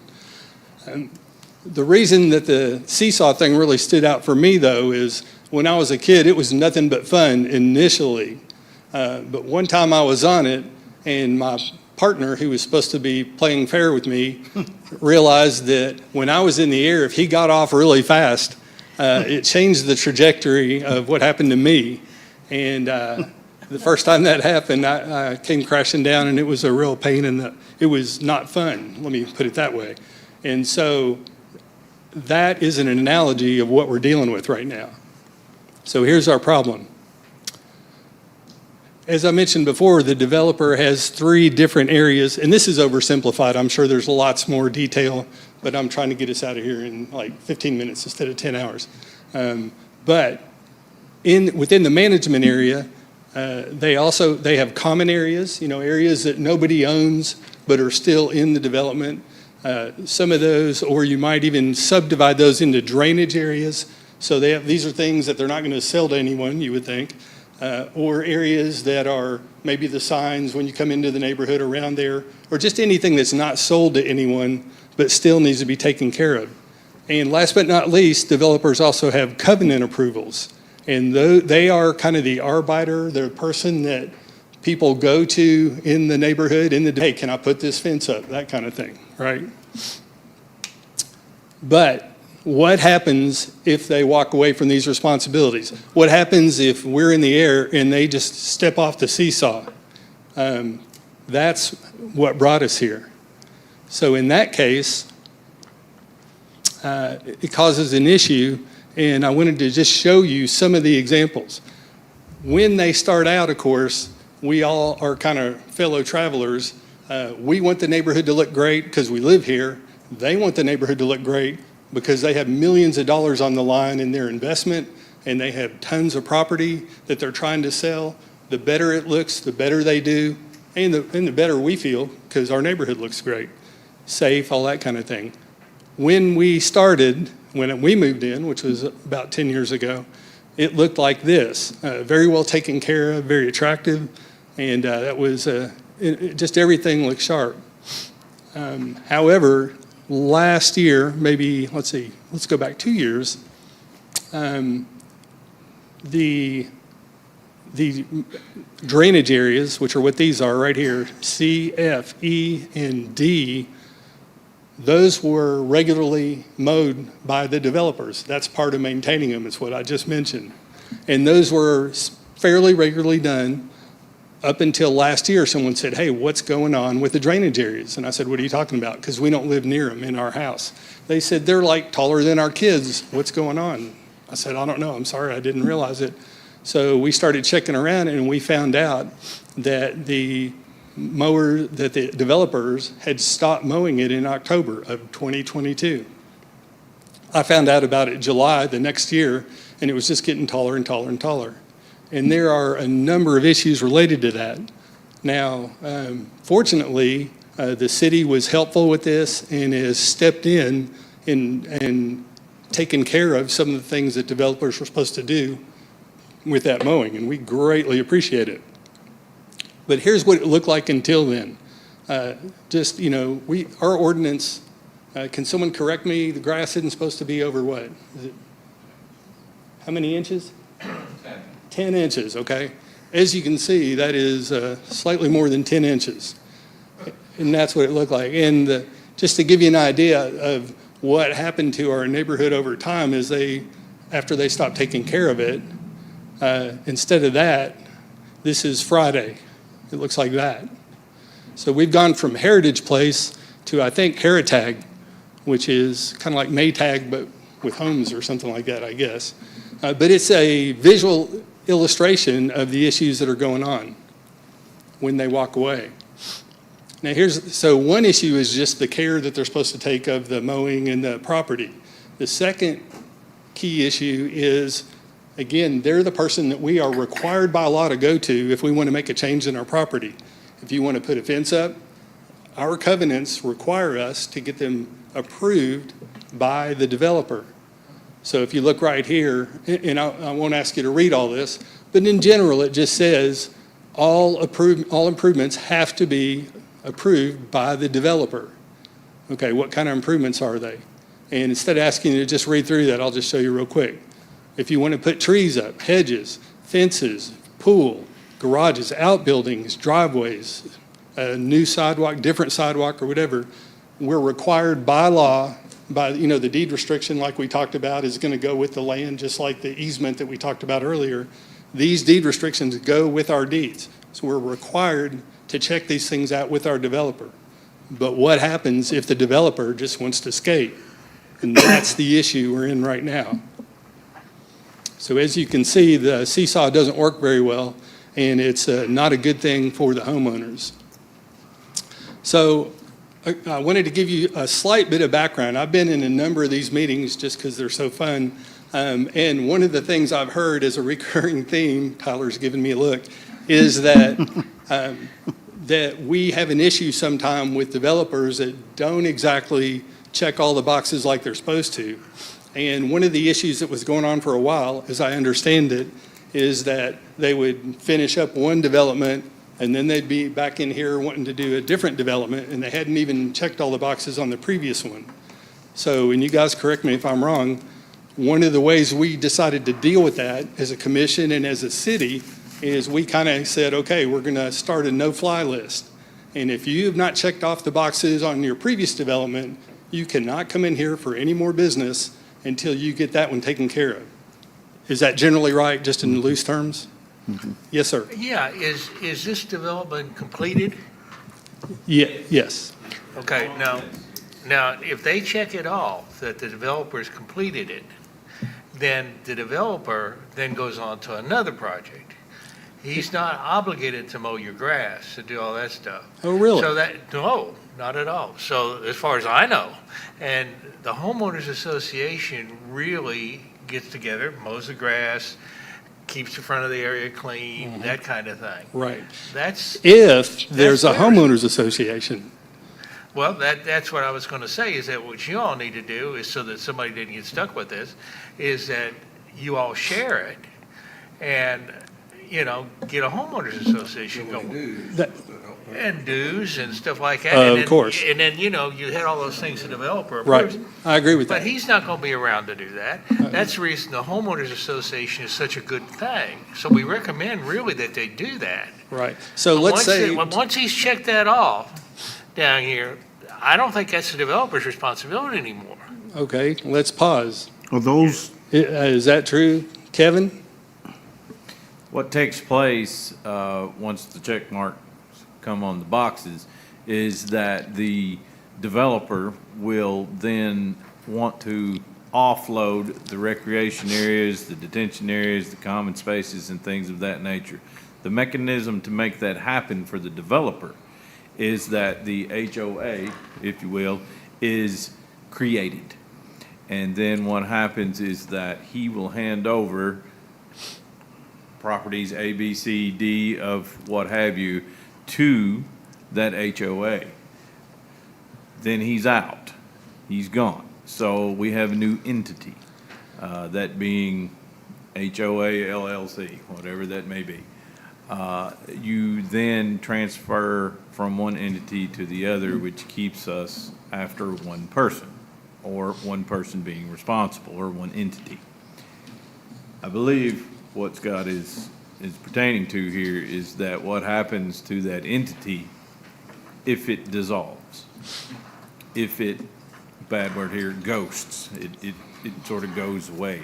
What is the mechanism in which to enforce an entity that dissolves or vanishes away?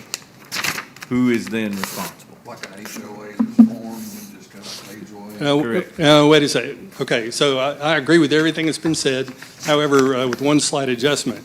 I agree with you if an HOA is in place, or if you have a mechanism to get one, that's the way that our covenants were written and included, and I guess I'm hoping that those are approved by you all or as part of the process. I'm assuming they can't just put willy-nilly anything in there, but in ours, it is not automatic. So what is required to happen, which means it's by law now, because deed, is 70% of the homeowners have to agree to it. So the problem is, if the developer leaves before that's done, then it's basically like the second to last runner coming around a track with a baton. and they just drop the baton and take off before they hand it to the last person. And then you could say, well, the last person should have grabbed it, but if he dropped it before he got there, that's not really on them. The other thing is, that kind of works organizationally if you just say, well, just start an HOA. But let me ask you a question. If you want a certain president elected to clean up the country, can you just say, well, just elect that president and you're fine? When you got voting, it's a democracy, and unless we can get 70%, which is 140 of our 200 residents, we can't, by law, create it's not a mechanism where we can flip a switch. Does that make sense? So to me, the problem is there's a disconnect between when the developer can leave and let go of his responsibilities and when the HOA, which is non-existent, is supposed to pick them up. So that's the reason we're here, is to find a solution so we don't have this handoff that doesn't occur and then leaves us with these situations. Are those some empty lots?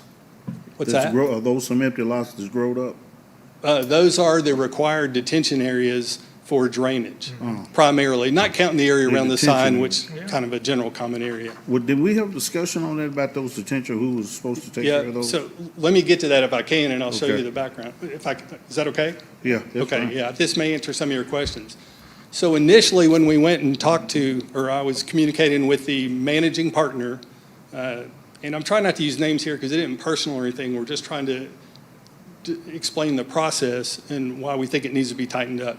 So we had a managing partner, he was there, he was on site for most of the build out, and then near the end of it, he moved his office over to the next development he was working on. And I said, hey, what's going on with the care here? And he said, oh, well, we've kind of dissolved, or we're about to dissolve our LLC, and this was like a couple of years ago. And then eventually, my understanding is he said, we've dissolved it now.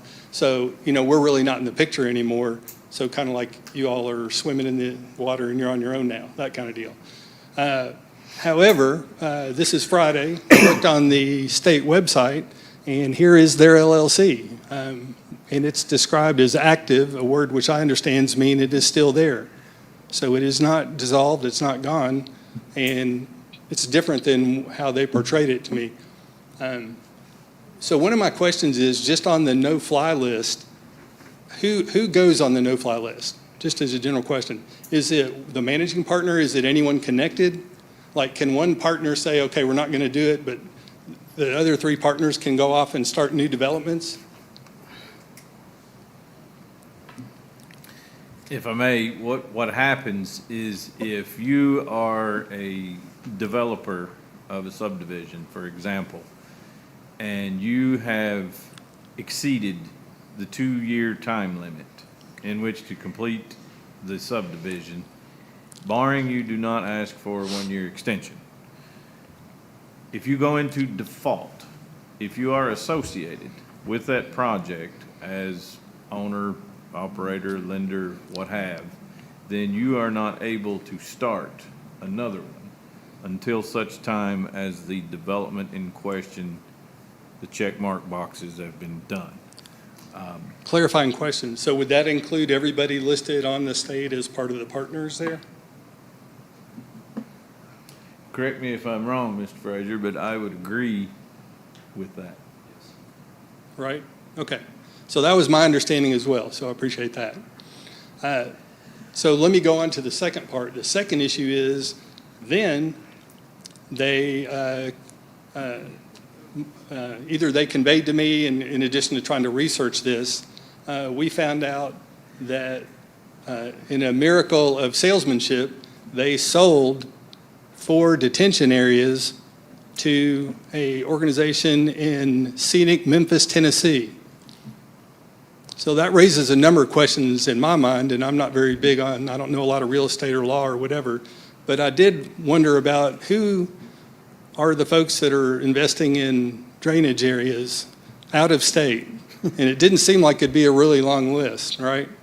So this is, Mr. Frazier, this sounds crazy, but I'm really asking this as a serious question. Can you sell land to a robot? You can certainly sell land to a legal entity. Okay. But can you sell land to a robot? I would I would imagine not. Okay, and the reason for that would be what? Well, it's not a legal person under the law. There you go. Okay, which brings us to who actually received the property. So as I was researching this, I found out that there were 4 people involved in this conveyance. I say conveyance because it was a quick claim, not a sale. So you have the managing partner on the top. You have another partner who is also the attorney on the bottom. And then you have the person who signed for the excitedly named Heritage Place Rest, which is the new LLC based in Memphis, Tennessee. And the person that signed that, as it turned out, just like the person right there who notarized it, turns out that everyone there is either a partner in Meridian Partners or they work for the attorney. The person who signed to receive this or signed to make it official, whatever that is, was his paralegal for the attorney who is also a partner. So in this, I fail to see how this land was conveyed to anyone. Have you ever seen the trick where the magician has 2 foam balls and he puts one in your hand and you open your hand, there's no ball there because he really had it in the other hand?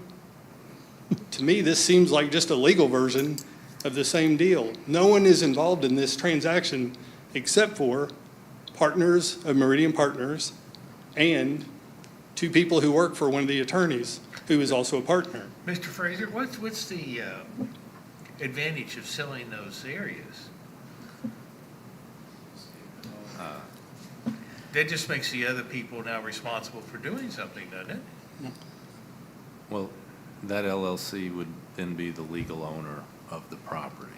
So LLC to LLC, the one is then dissolved. So Therefore, they would be responsible. No. Yeah, then they're responsible for, Yeah, the new owners would be. yeah. So Dr. Miller, when you use the word "they," who is the "they"? The new In owners. Tennessee, yeah, the new Excuse owners. me? The new owners. Yeah, and who are the new owners? The same owners that were there before, it sounds like. Yeah. Exactly right. So one way or the other, they're responsible, I would think.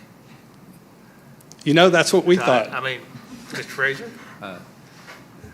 Yes, I believe clearly there's some legal gamesmanship here.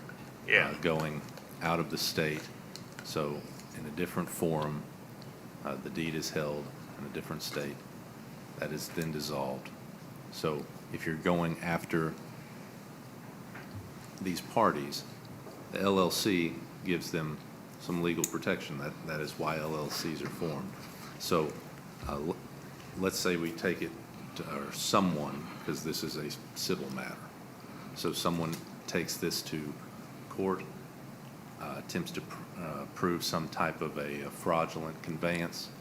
Well, now we're going back after some years in the courtroom of going to another LLC. You're not going to individuals, you're going back to another LLC, which could then be dissolved. There's not the personal liability to get to the underlying person. Does that LLC have money in the bank somewhere? Likely not.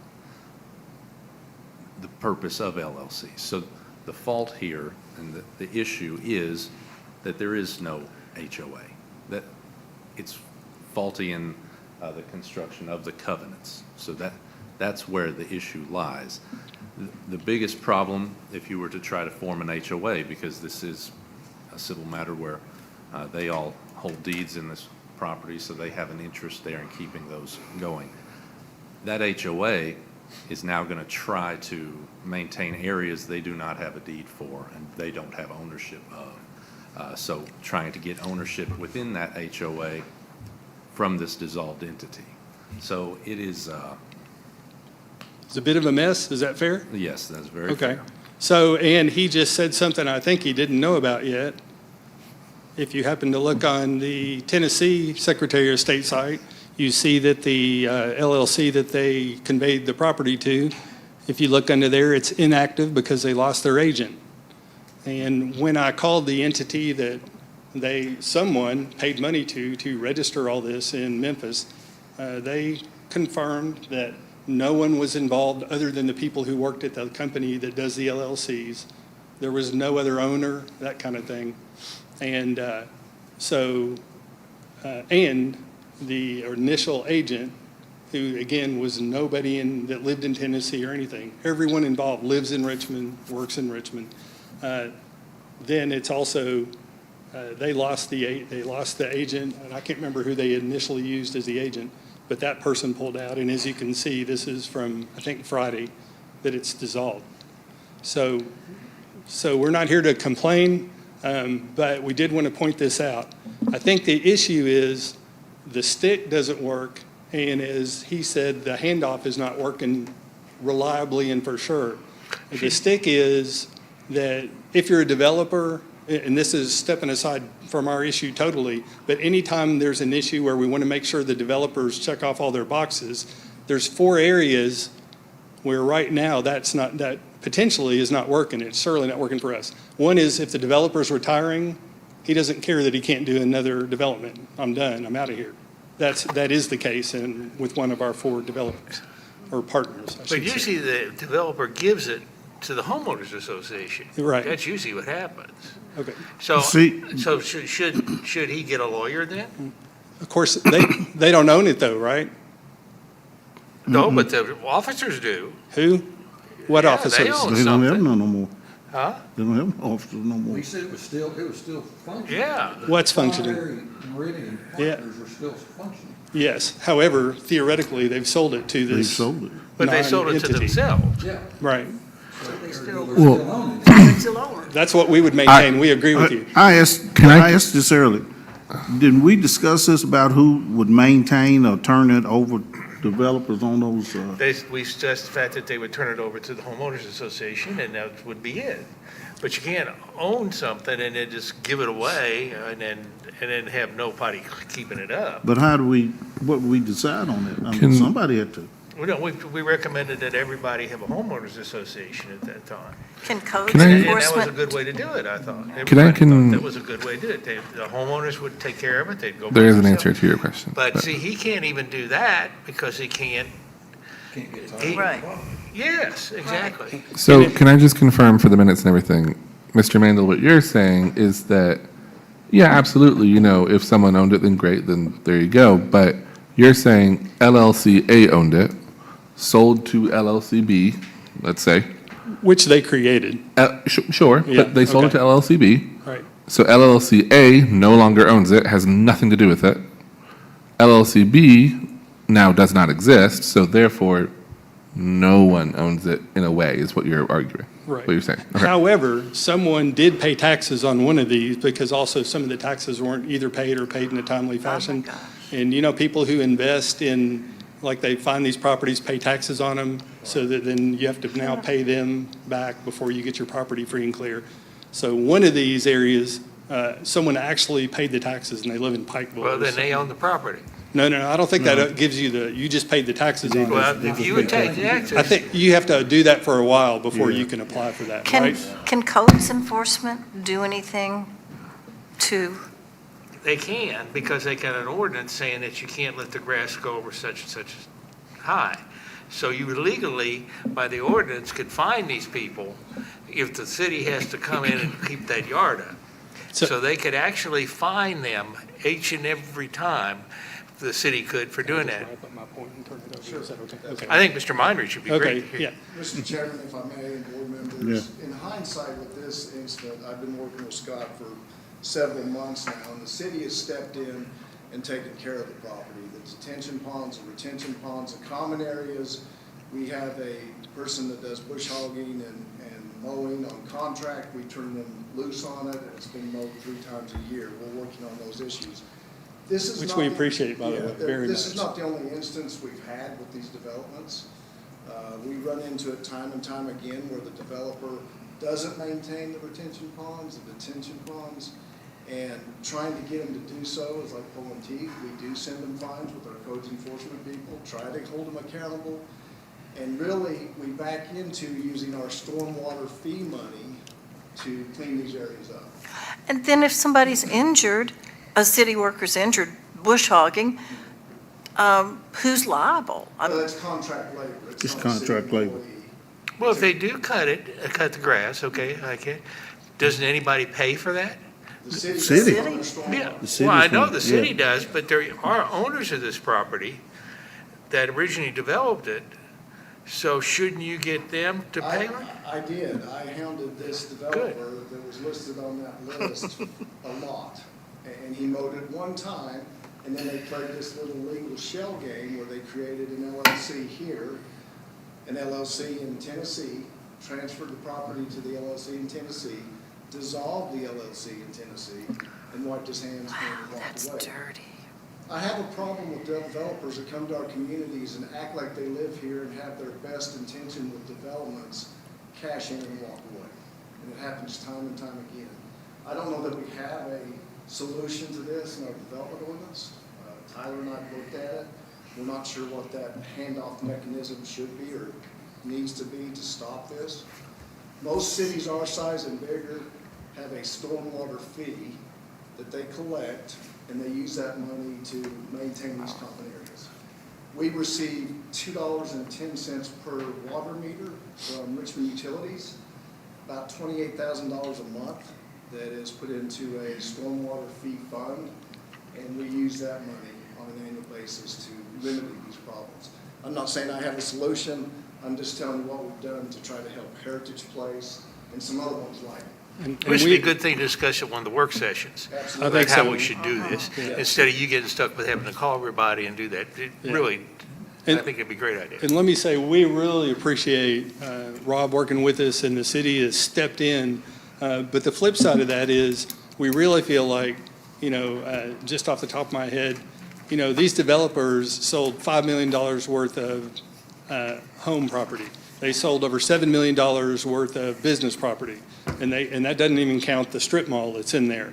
So to me, it's kind of, you really need, we want you to make money, and that's great, and we want to have growth, that's great, but we also don't want to see where you squeeze the money out and then you take off kind of like a deadbeat dad. I don't think that's what we should be about. No. So our quick suggestion is, number one, we would like to see these developers followed up on, because B.F. Skinner said behavior persists where it's rewarded. And if they pull these kind of creative, legal activities and get to walk away and have no responsibility, that's the kind of precedent that, do these guys sit in a bar and go, guess what we did? We don't have to take care of that anymore. I'm not saying that happened, but I'm assuming the legal community knows how stuff goes. So here's our suggested solution, which I think maybe is where Rob was kind of going. Number one, we do hope that our developers are followed up with, so we don't have that precedent, and so they are responsible as they should be. Number two, and actually, Kevin, if I'm allowed to say this, when I was talking with him over a year ago, in last July, this is something that he kind of mentioned, that if this isn't a unicorn type issue, and since Rob has already said, Mr. Reinrich has already said that we're doing this for numerous places, that suggests to me this is not a unicorn issue. It's something that's ongoing, it's costing taxpayers money, and it's creating some confusion, as you can tell. So, number one, we hope you go after them, and that we want them to be responsible. But number two, maybe one way to do it is when they're signing their packet of things before you start turning up dirt and going, you have a agreement as part of that package. And I'm no attorney, so this is just me spitballing here, but it has something like, these people have a personal commitment to maintain the development management responsibilities. So, for example, all things we just shared, until those duties are transferred in writing, either to the HOA or to a resident-approved management service or something. There just seems to me, we've all got interest in there being a solid, clear handoff. There shouldn't be any question. Who's responsible for this now? Should be clear, right? This is a relationship that we should manage and make transparent and effective, and you just don't want to leave these kind of questions hanging, and you don't want to leave loopholes that are big enough for attorneys to get through. No offense, Mr. Frazier. Okay, all right. So, any questions? Yeah, Very good preparation. We will work at this at the workshop meeting, the next one, and then we asked Tyler to get back with you about it then, and then what we decided, et cetera, and Mr. Fraser will be there, and we'll put this out. Good. I hope Mr. Meinrich will be too, and we can really solve this problem. Great. I greatly appreciate your time. I know Thank it's you. been a long night, especially after tonight. Thank you. Mr. Meinrich, thank you again for you working with us. And Tyler, thanks for all your help getting this together. I knew it was going to be that way when they couldn't get nobody. Well, who they going to turn it over to? Next on the agenda is the director's report. The only thing I have tonight for you all is just, I plan to let you know about the Kentucky Transportation Cabinet's awesome presentation to you guys. It seemed like it needed to be brought forth previously, but as a professional courtesy to you guys, if you agree, I will set that up, and they have graciously asked if it is allowed that they be first. Apparently, they want to be home since they're a little further away. But if that is the case, I will certainly do so first thing in the morning, set that up, and have that set up and ready to go for you guys to witness. Yeah, I think that would work because whatever meeting we have on annexation, zone change, or whatever, that's traffic's the main problem. So if they can see something and hear from them, maybe they can, it kind of.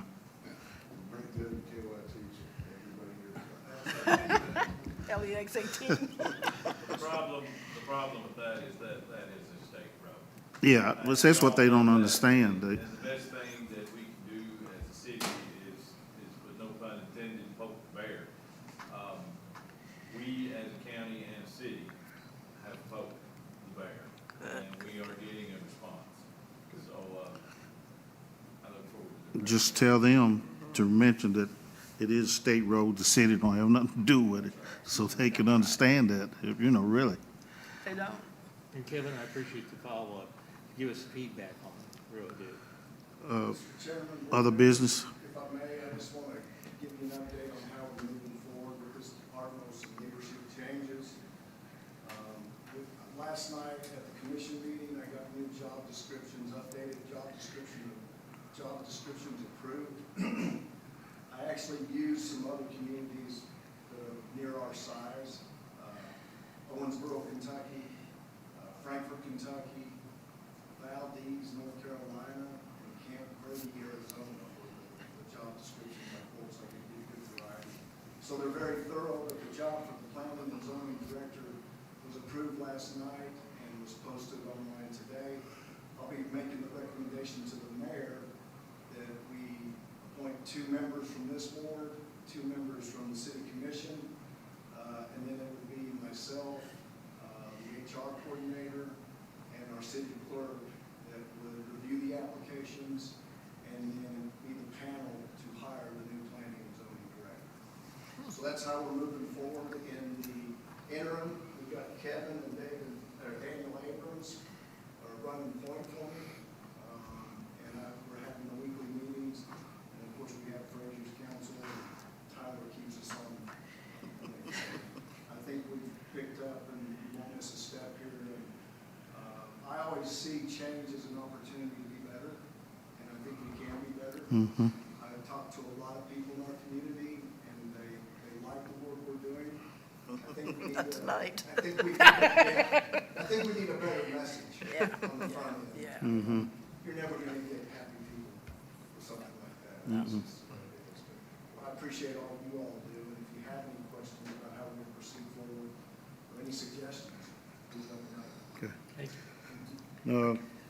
Motion for adjournment? Make a motion. Second. All in favor? Aye. Good job. That was it. I need everybody for 2 seconds. 2 seconds. What? Okay. And due to some timing issues with Mr. Adams' attorney